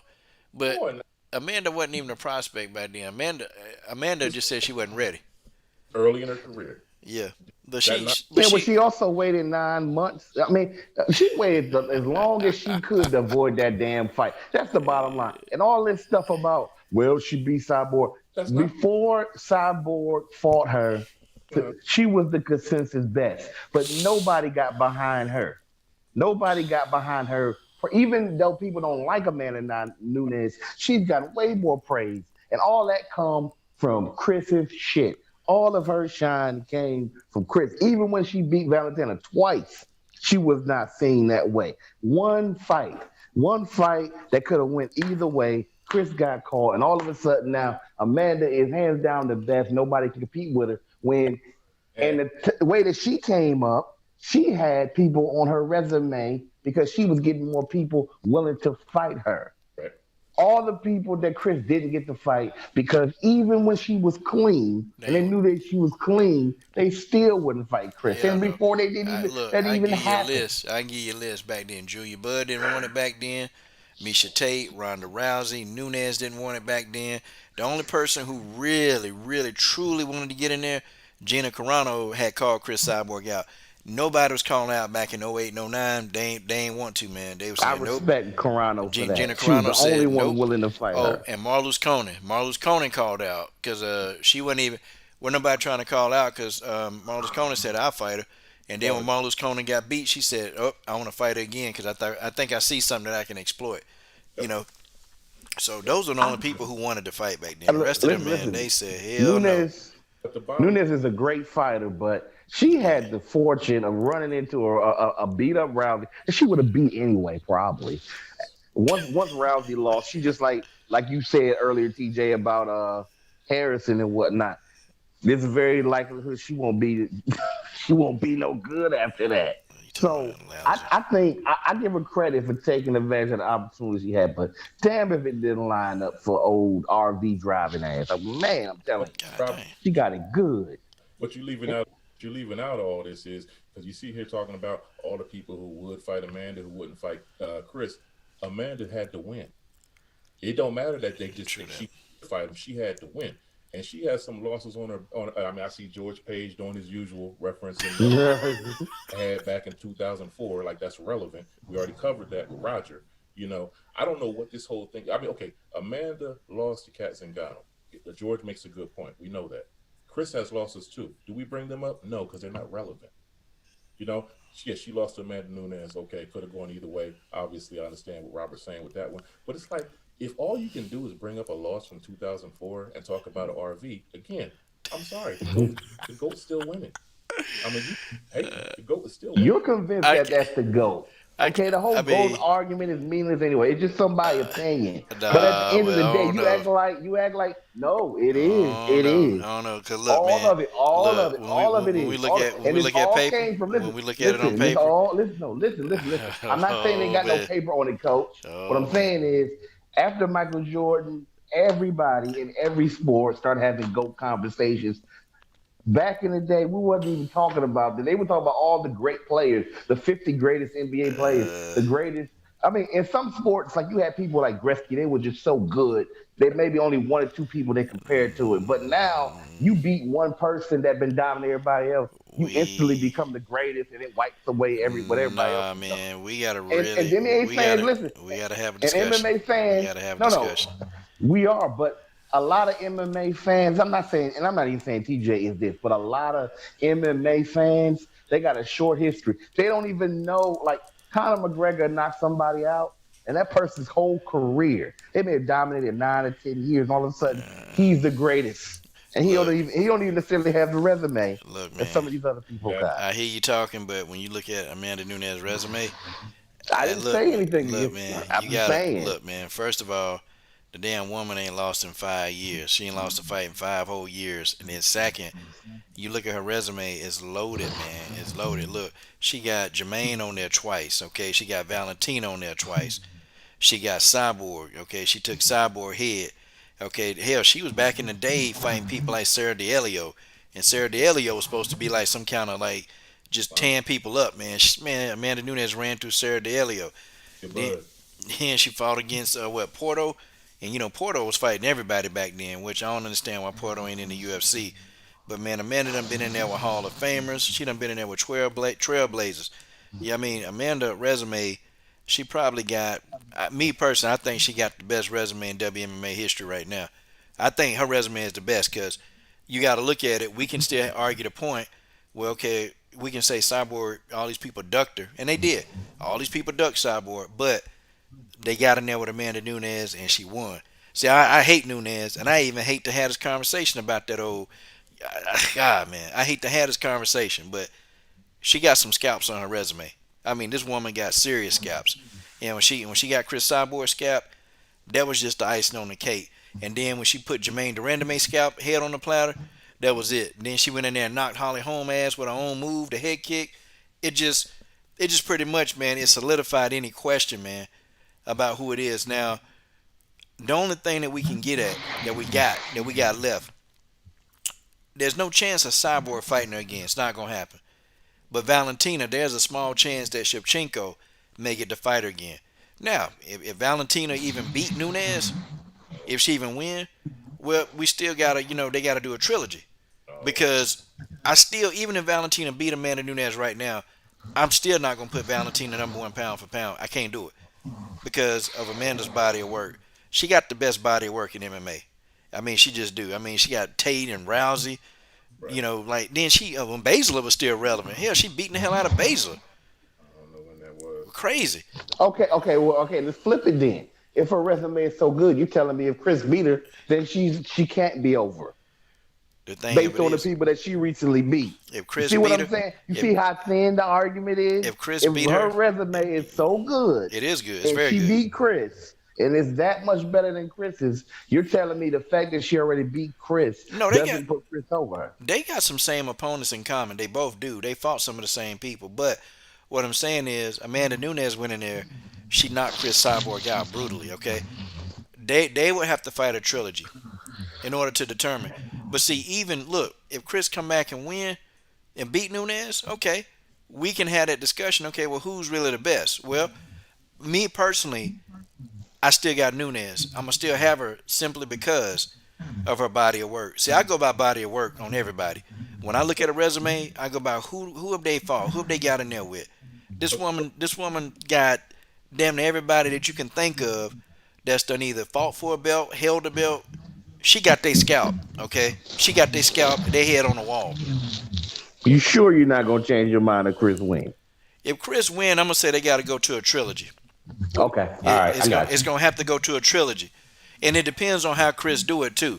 If Chris go in there and go to decision with Amanda, I'm going to weigh that knockout. And see, I got this right now, I got to be biased. I got to be balanced. That knockout weighs a lot, man. That knockout, it was a brutal, brutal knockout, okay? Yeah. That knockout weighs so much more than a decision. So Chris would have to go in there and beat her twice. Okay? Whoever win the trilogy, that's the GOAT. As well, because I'm noticing, I see more ludicrous comments from. He's saying if he would have been fighting Nunes, she wouldn't have got past GDR to get that fight. Like, stop just saying stuff, man. Kat was never going to get that fight again. She was done. She is done. That's why she's not. Nah, Kat can't beat this version of Nunes. It's not even about whether she could beat her. She was never going to get that shot again. She couldn't get past the people she would need to get that. Yeah, you're right, yeah. Again, Robert, this man stays coming up with shit from 6 years ago. I'm like, man, but now Zingano suplex from 2004. Nah, that was what? No, that was in 2010 almost, I think. My point is still the same, Coach. Who is beating her now? Stop talking about stuff from fighters who aren't even in the organization. 2014, I think. And then when you start talking about Chris being the GOAT, because I see a comment in here, Chris sold out a stadium. What does that mean as far as you being the GOAT? It's not about how many ticket sales you got. It's that resume. That's what it is. And I know Chris got ducked, but the resume still matters, and Amanda has it, period. I'm not saying Chris isn't a great fighter, because she is. I've been a Chris Cyborg fan. I'm a fan of hers, but her resume is not better. Well, George, I'm gonna tell you too, George. She don't have Kat Zingano's scalp, but when you look at it in the whole retrospect, she did that 6 years ago. So her fighting Kat Zingano now, what is that really gonna do? It ain't gonna do anything. Nothing. It does nothing. I mean, Kat Zingano she's the end of her career. Nunes is at her prime. Okay. You put Nunes in there with Kat Zingano now, it's gonna be a massacre. It's gonna be disaster. It's gonna be a massacre. It's gonna be just as bad as if she get in there with Chris. Because Kat Zingano will run around here and brag about it, but I'm telling you, had Amanda even understood how to control, or even if her stamina or cardio was even any good back then, she would have went in there and killed Kat Zingano, like literally, because she was already beating her up. She was already beating her down. I mean, the fight was lopsided. Amanda Nunes, you look when Kat took her down, Kat knocked the wind out of her, man. But Amanda was already tired. That's why Kat was able to get that suplex. That's why she was able to do it. Amanda was tired. She couldn't do nothing. And I said, how's this fight going down? I'm watching the fight. I'm like, Amanda's killing her. Then all of a sudden, Cat turned the tables, but Amanda was sitting there going, she couldn't breathe. So, here's what it How is, man. I gotta call her some balance, y'all. I got to. I don't want to, cause I can't stand Amanda. She be dressed in the dog. I can't stand Amanda. Amanda get on my nerves. is that your mic doing that echo? That's Robert Harris. Okay, but coach, I'm trying to understand. How do you have a valid argument when everything you're saying is if this had happened, then this? If I don't know what you're saying. saying here, I see George Page like, oh, if this had happened, it didn't happen. Your whole argument invalid from the word if. Your whole argument is now invalid. Yeah. You what would have happened if, and I'm like, that's not relevant. All we're looking at is wins and losses. Look, Right. who won, who got more bodies of work on their resume. Now, we can have one argument and we can say, okay, well, Chris Cyborg has fought heavier, okay, than a man. We can say that. And that some of the people, they wouldn't come up and fight Chris anyway. We can have that argument. But, I mean, Amanda went in there and she beat him, Well, I'm Amanda went in there and she beat him. if She doing it. get there better cardio, we would have never heard a young Jay chick. See, I'm gonna do ifs now. To my Bojangle chick. Yeah, when we doing ifs, what could have happened in this alternate? Let's do that. I mean, come on, man. Yeah, I mean, that's Robert. when we talk about Hold on, Amanda Robert. Nunes, that the first name we're bringing up is Cat Zingano. Like, we don't have anybody else we can go to at all, and that's very interesting. That to me, that tells you about how dominant she is. That Cat Zingano, you got to go that far back to that fight. That's interesting. That's Yeah. gold right there. Yeah, we can have this GOAT discussion with people. I always tell people, I look at resumes, I'm a Cyborg fan, and I know, Chris, they ain't going to feel some kind of way about this. I got to tell the truth. I got to tell the truth. It is what it is, If the woman doesn't beat everybody they put in front of her, she beat them, She just beat them. And one person, they were trying to argue me, and they were saying, well, Valentina, what's my boy name? I forgot his name. I ain't forget his name. Paris. Yeah, my man, Paris Lucas. He was trying to argue, man, but Valentina is the best in the world. I'm like, bro, Valentina's good, but Nunes has beat them all. Okay? That's just what it is. We can agree that I thought Valentina won the second fight, but on paper, it says Nunes won. And I'm not even going based off how I feel. I'm going based off what I see, okay? And what I see is Amanda Nunes got 2 victories over Valentina. And you know what? That's what I see. I mean, and that's true, but because I talk to a lot of people who say that they'll say, well, Val won the second fight, and I say, okay, well, you know what though, Verna Jandrova beat Mackenzie Dern. We can all talk about fights where we think something went a certain way, but it doesn't matter. It don't matter what you think happened or who should have won, all that. None of that matters. The point is she beat Valentina twice, and I'm thinking, like you said, Coach, if she fights her a third time, then so what? Somebody has to win, the majority of their fights. So what, they gonna fight again? I'm like, it's just that's just not gonna happen. There doesn't need to be. Yeah, and see, and my thing is, since Amanda already got 2 victories over Valentina, my thing is, even if Valentina beat her, that's still, to me, that won't put Valentina number 1 pound for pound. It just, for me, it don't do it. Okay, it don't do it. Valentina, she would have to actually go in, beat Nunes twice. Now, they'd be at a standstill, but I would give Valentina the edge because actually Amanda is the bigger fighter. So to go in and beat the bigger fighter who was dominating everybody twice, that would nudge it to me simply because Valentina is the smaller fighter. So I'll be like, yep, okay, Valentina, she got it. She go in there and she beat Nunes twice. Okay, yep, number 1 pound for pound. There you go. Cool. But I can't do that if she beats Nunes 1 time. I can't say that. But that's what they're saying. They're saying we need a third fight. Why? So we can get a 2-1. What does that mean at that point? I mean, Amanda still would have 2 and Valentina. So now you're gonna fight again. So say Valentina wins, they have 2 more fights and Valentina wins both. Now it's 2-2. We still don't have a win. So we need 5 fights. Is that what these clowns are saying? We need 5 fights. I don't think they need 5. I think if Valentina go in and beat Amanda twice, simply because Valentina got to come up from a smaller weight class, and she's always had to do that.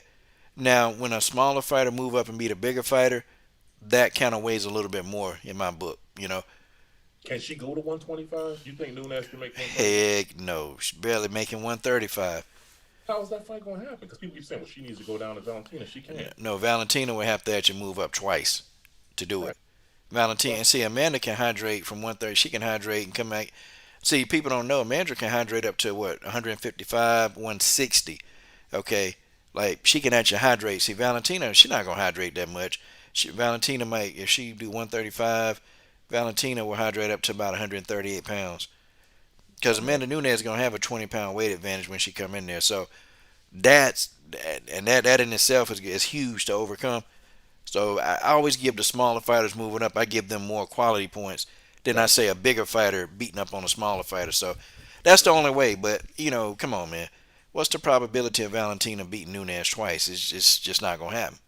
Well, my man Joseph Cordenaro said Nunes is running out of opponents. I'm like, is it the same true of Valentina? I mean, If Valentina running out of them at 125, there are no more. that's what I'm saying. It's like, it's sad, but that's where we're at. The problem with these two is that they too good. They're too damn good. They're too well rounded. And see, PJ, when we look at 125 pounds, you got all these fights. The only person that's showing me some promise is Murphy and Talia Santos. Those are the two that's showing me like promise. Like, oh, okay, yeah, this gonna be good. Yep, okay. Talia Santos can get up there. I'm thinking that's gonna be an interesting fight. Her and Valentina. That's gonna be a good fight. Yeah, it's gonna be a decent fight. Or Lauren Murphy. Lauren Murphy has greatly improved. So I'm thinking, yeah, okay. I wonder what's gonna happen. That's it, man. Hey, the rest of them, man. Nah, man. The rest of them, no. It's just it's not there. Right. Valentina she too damn good, man. Amanda Nunes, they too good. When she go in there and she knock out Megan Anderson, I mean, that's it. She done cleaned out. I can say Amanda technically. Now she ain't fought everybody at 135, but technically she's cleaned out that division, bro. She's cleaned it out. She beat Megan Anderson. She's gonna clean out 145 pounds. Yep. What is there next? There's nothing. She might well go on here. She don't get the cyborg fight again, and Amanda can go on and get up out of here, man. Be like, that's it. I'm done. But that's the way she could get the cyborg fight again. If she get that fight again, she got to take it because whatever, huh? If she was like, I'm all done, that's the only, because now she's out of the UFC. Even though I think that, don't they still have like some kind of claim to you for such a period of time afterwards? I think they have 90 days or something, man, to do whatever. But once your contract is over, they got 90 days to try to like match your offer or just release you. And that's why some people, when they renew their contract, you don't see them for a while. Yeah. Because they're going through negotiations. But if she's done and she says, she's retiring, then she can easily go. She can go to Bellator and take a one-fight deal to fight Cyborg for a couple of $1 million because that's what they'll do. But Coach, can I ask you something? Because and you the guy to ask this to, because I was watching the fight the other day on YouTube, rewatching it. Do you think 5 years ago, based on like that Cyborg Spencer fight, do you think that fight goes that long? Because I don't. What's that?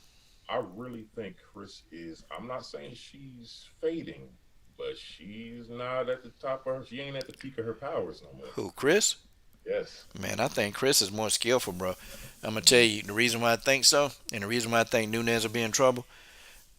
Chris is utilizing the skill sets that she never uses, bro.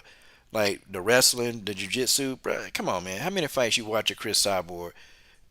Chris going in there beating everybody up, man, with her hands. She just beating these girls down. Nah, man. Chris has finally learned balance, bro, and she's finally being well rounded, man. She's actually using takedowns. I mean, come on, man. You see how many takedowns she did? Dude, yeah. How many takedowns? I mean, honestly, how many takedowns are you seeing Chris Cyborg do? She was so, and I'm not saying this is like Jason Perillo's fault. I'm not saying that. But, she was so just, like striking, just, like comfortable that she would never use those parts of her game. And, Master Rafael Cordero was like, nah, no. You finna use this wrestling. Your ass finna wrestle, and you finna start using this jiu-jitsu level. And you been a brown belt for how many years? Nah. You finna become a black belt. I mean, see, that's Master Rafael Cordero. He put that in Chris' ear. That's what you finna do. And I think him working with her, I almost think, man, I don't think nobody can mess with her, man. I think she's going to use that jujitsu and she's gonna get in there and make it work. I watched that Blanco fight, and I saw Chris Cyborg chasing after this woman in a very defensively irresponsible way that helped her get hit multiple times, similar to the Nunes fight. Chris has this unique ability to rely on her chin and not be defensively responsible. That Blanco fight, I saw Blanco. I mean, Chris was walking into shots. Nah, I'm I saying ain't see that. I just watched that fight again today. And I'm like, wow, she's so busy trying to hit this woman, she's just taking shots unnecessarily. And she's going to fight Nunes and get a different result? I don't think so. I don't see that happening. I don't know. I don't know about that, man. I saw Chris fainting, and I saw Chris actually using her feints and cutting off the octagon to get in the inside. And the shot she took from Blenko, man, she rolled a lot of them, so they ain't even. You got to look. I can do a side by side video comparison of how she fought Amanda versus how she fought Blenko, and then versus how she fought Bud. She fought them differently, totally different. And when you look at what Blenko was able to do, okay, Blenko got her punches rolled, man. Chris was rolling some of those punches, so the degree of like brutality on the punches wasn't there for Blenko. It wasn't there. Bud couldn't either do it either. Like imagine, man, how you think how does Bud can throw these massive body kicks to people like Olga Rubin, but she tried to do the same thing to Chris Cyborg. Chris Cyborg rolling those kicks. I'm telling you, man, it's a skill, man. Master Rafael Cordero, he forcing Chris to do it, man. I do a side by side video comparison, bro. I show you. But Chris is a much better fighter now than she was, and I think this fight will be more competitive. I'm not saying Chris go in there and win, but I say I say Amanda gonna have a tough time, especially somebody who's trying to submit you now. Well, I just like I said, and I mean, I see Tay Brown saying that I said Cyborg has no skills, which is not what I said at all. What I'm saying is her defensive skills. I see her still a lot of times in fights doing that whole bulldozing tactic, sort of like a Jessica Andrade, where her head is open to strikes, and I see her getting hit. That's what I'm saying. Now, that may be one thing when you're fighting Arlene Blanco, but when you fight somebody on the lines of like Amanda Nunes, that's problematic. And we have George Page talk about what do you say? He's back to if Chris had Master Rafael Cordero. Okay. But yeah, I mean nobody's saying Chris doesn't have skills.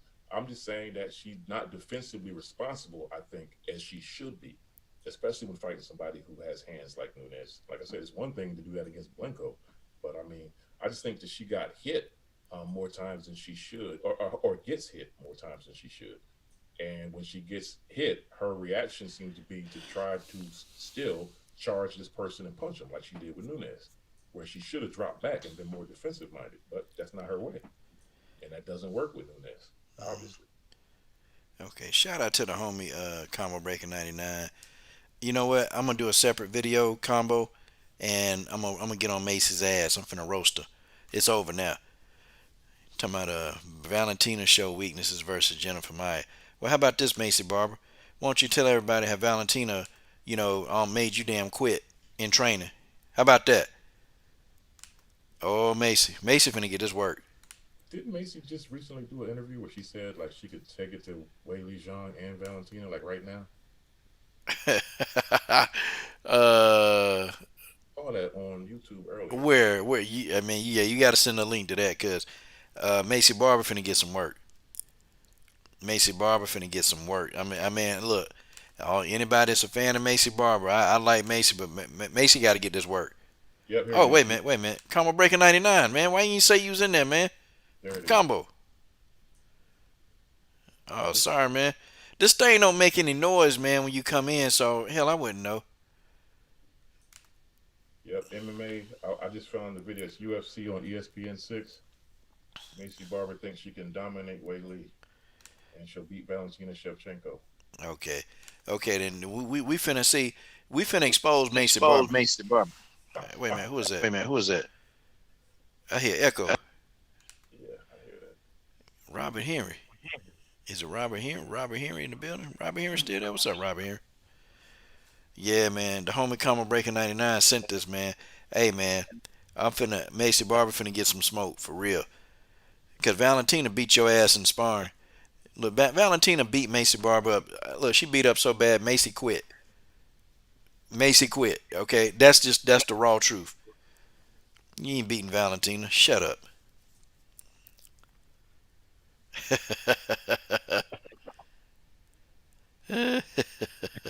And then you got James Lynch over there defending it.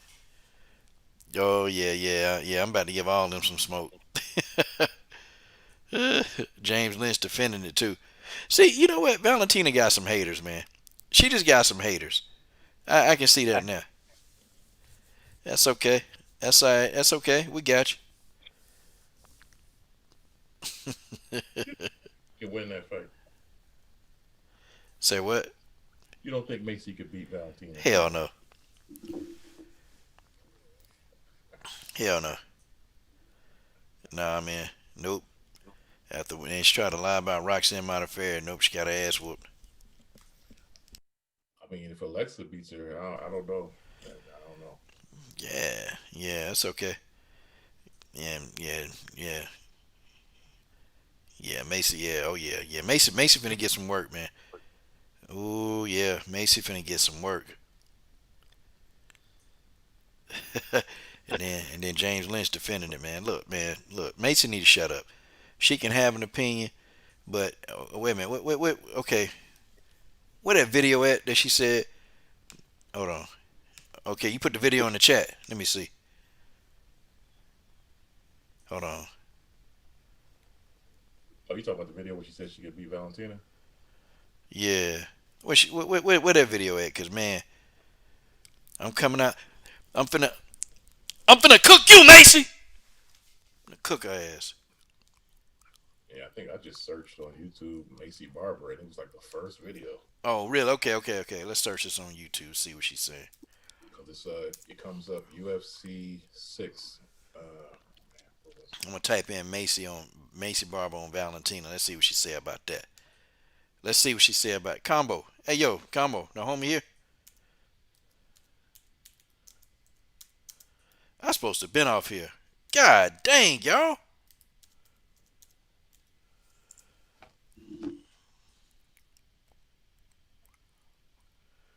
Let me see. Okay, I see that she showed weakness. Of course, it got more dislikes anyway. Oh, it is. Let me see. Oh, this is old. Oh yeah. Let me see.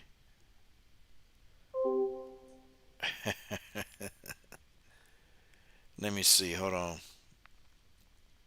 Oh man, boy.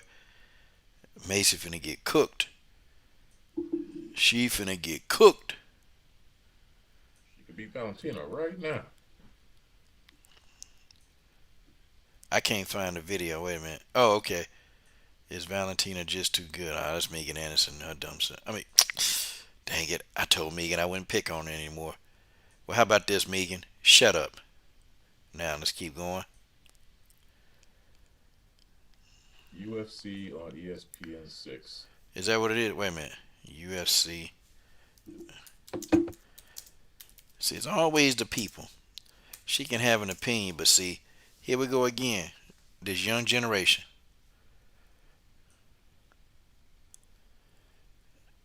I don't see it, man. I don't see it here. You gotta put the link in there, bro. Maybe something my search engine. Are you searching it on YouTube? 'Cause that's where I'm right now. Yeah, I'm on YouTube, man. I got MMA fighting on SBN has it. Oh, WMMA Addict, he already covered it. Yeah, it's About a year ago. yeah, it's been a minute. Think she can dominate. Okay, I see the one where she says dominate Willie Jean. Don't say Valentina. It's the same video. It's all in there. Oh, okay. Let me see how many dislikes it got. Hold on. I can't play their content though. Hold on, let me cut this off. Yeah, bro. Thought y'all was gonna get me, didn't you? Haha, they didn't. Oh hell yeah, it's got almost many dislikes. It's blue. Man, I'm finna get on her, bro. I'm finna get on. I'm finna get on. What I call Maycee? Trapezoid head. Yep. Yep. I'm finna get on old trapezoid head. Trapezoid head is gone. What is George Page talking about? I don't know. I don't know what George talking about.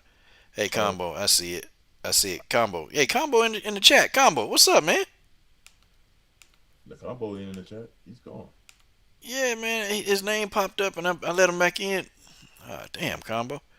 Okay. Well, Combo doing his show tomorrow night, man. So we definitely got to be up on there, you know. My fighter can't ever main event because that's relevant in her records. Yeah. That's okay. That's okay. Old Trapezoid Head. Yeah. Oh, she getting some work. Trapezoid Head getting some work tonight. I ain't gonna do. I got to make a video for this. Oh, I got to make a video. Then you got James Lynch over there, man. You know, defending. Ain't nobody say she couldn't have an opinion, James. But when you start, you know, making these dumb asinine, you know, comments and all stupidity, I mean, she dumb. She dumb. Okay, her as a fighter, she can see weakness. What weakness did you see? See, the thing of it is, man, Valentina was trying to submit Jennifer when she was on her back. I mean, I did a breakdown video of it. My thing is, you know, for her to be a fighter, you know, you think she'd take time. Okay, she'd take time to even watch videos and actually see what Jennifer Maia was doing in the fight. What Valentina didn't allow her to do. Jennifer Maia, she didn't get her strikes off in round 2. She didn't get them off at all. That's okay. That's okay. I'm going to be on Maycee Barber's ass. Better believe that. Well, man, let's get y'all closing thoughts, man. What, Leon, you want me to explain it? Okay, what exactly do you want me to explain, Leon? Tell me.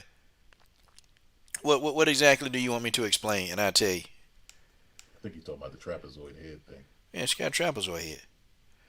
Dang, I have to work hard to get that back on the screen, boy. That took me a long time to get her head. Y'all remember when I did that, though? I put the trapezoid on her head. She does have a big forehead. It was like in her hairline. You guys remember that? Her and Aspen Ladd both. Yeah, Aspen Ladd had I said she had a square head. I put a rectangle on Aspen Ladd's head. Okay, man, I could try to draw this. Okay, let me see if I can get her on the screen. Okay, let me see if I can do this, okay? Hey, Robert Henry. Let me see my man Robert Henry in the building. Can I just say something in the meantime? Man, say what you want to say. I don't care. I was just going to say, when I looked at pictures of Aspen Ladd over the years, I'm trying to explain her head. Damn. And I mean, it doesn't look natural. You hear me, Coach? All right. Yeah, we hear you. Oh, man, I hear you, Robert, boy. That's okay, Robert. We got you, man. We got you, Robert. All right. Hello. Yeah. Now, okay. Now, here's a photograph of Maycee Barber, y'all, as y'all can see. Okay. Now, everybody asking me, well, she's got a trapezoid head. Okay, well, look. Let me show you the trapezoid that I keep trying to tell people. And see, Robert, they don't believe me when I say that she got a trapezoid head. I believe it. Yeah, see, watch. I think these people need to really look at the screen. Okay, I got Maycee Barber up on here. Let me see. And people may call this, you know, hey, this is so immature. Yada yada yada. Robert, I've heard it all. You know. It's sexual harassment. Yeah, I'm talking about how big trapezoid ass head. Yeah, Robert. It's harassment. It's I'm being mean, or you know. Get that man fired. Yeah, or I'm an asshole, or I mean, seriously, man, come on. We just having a little fun. If she can have an opinion on Valentina, well, I can have an opinion on what her head look like, can't I? Pretty much. Yeah. If I want to believe that she got a trapezoid head, well, hell, I can believe that she got a trapezoid head. I mean, are we going to get butthurt about me thinking that she's got a trapezoid head? Well, okay, let's take a look. Let's see what we got here. Okay, I'm going to put this trapezoid on the screen. And I'm going to line up the trapezoid on Maycee's hairline. I mean, if y'all can't look, just look at Maycee's hairline, Leon Dubbison. Look at Maycee's hairline, and there you will see a trapezoid. Now watch, I'm going to point this out to you. As soon as the trapezoid loading, why is it taking my trapezoid so long to get up on this damn screen? Okay. Now watch. Okay. A trapezium. No. Okay. Hold on. I'm dragging it. It's still loading. Big head. Yeah. Now, Robert, everybody, do you guys see the trapezoid on the screen? Mm-hmm. Okay. Yep. Now, there's a trapezoid on the screen, Leon Dubbison. Now, watch what I do, and watch this very carefully, sir. Okay? I'm going to show you better than I can tell you. Okay? Now, yep, geometry class combo. Now, look. Y'all see it? Look. I'm putting a trapezoid right here. Now, if y'all can't see that, I don't know what the hell wrong with y'all. Look at that! Look at that! Look at that! Y'all see it? Hey, that hairline's a trapezoid. Oh, man, shout out to the homie Combo Breaker 99, man. What do y'all think about that? Come on, man. Double decker. Okay, listen, man. If I'm being mean, okay. I mean, damn. I mean, hell, people call me. People say I got a basketball head, so I don't get mad about it. Hey, basketball head. I say, yeah, what's up? Okay. All right, Leon. So you got it now. So yeah, she got a head like a trapezoid. I'm gonna go in tomorrow on her. Definitely. Going in on her tomorrow. Well, guys, let me get y'all closing thoughts. Let's see. Yeah. You want my closing thought? Oh, damn. Thug Rose. Hashtag Team Nami Nunes. Damn everybody. Damn all the haters. Damn everybody saying because Chris, the way that Blinko beat Blinko, they ain't got nothing to do with it, do it? So, hashtag Cyborg Nunes too. And then we can settle this damn argument. Savage out. Man, TJ347, thank you for joining us, man. Your closing thoughts.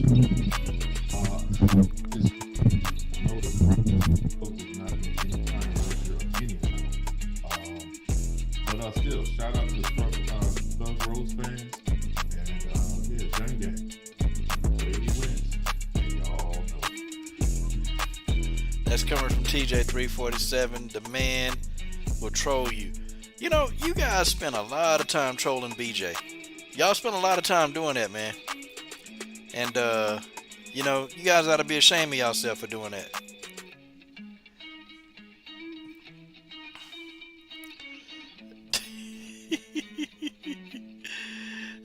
Tay Brown. Oh, wait a minute. Tay was wanting to give you some work. TJ, Tay wanted to give you some work. Alright, y'all. I'll be back. If I come on, I'm going to make sure I get on here at least 2 hours before combo. Or I'll get on at like 10 o'clock. Because I know, you know, my man will be done. So, it is what it is, man. Thank y'all for coming on. It was fun. Maycee Barber finna get this work. Y'all know she finna get it. She finna get it. And the coach is damn show out. Man, peace.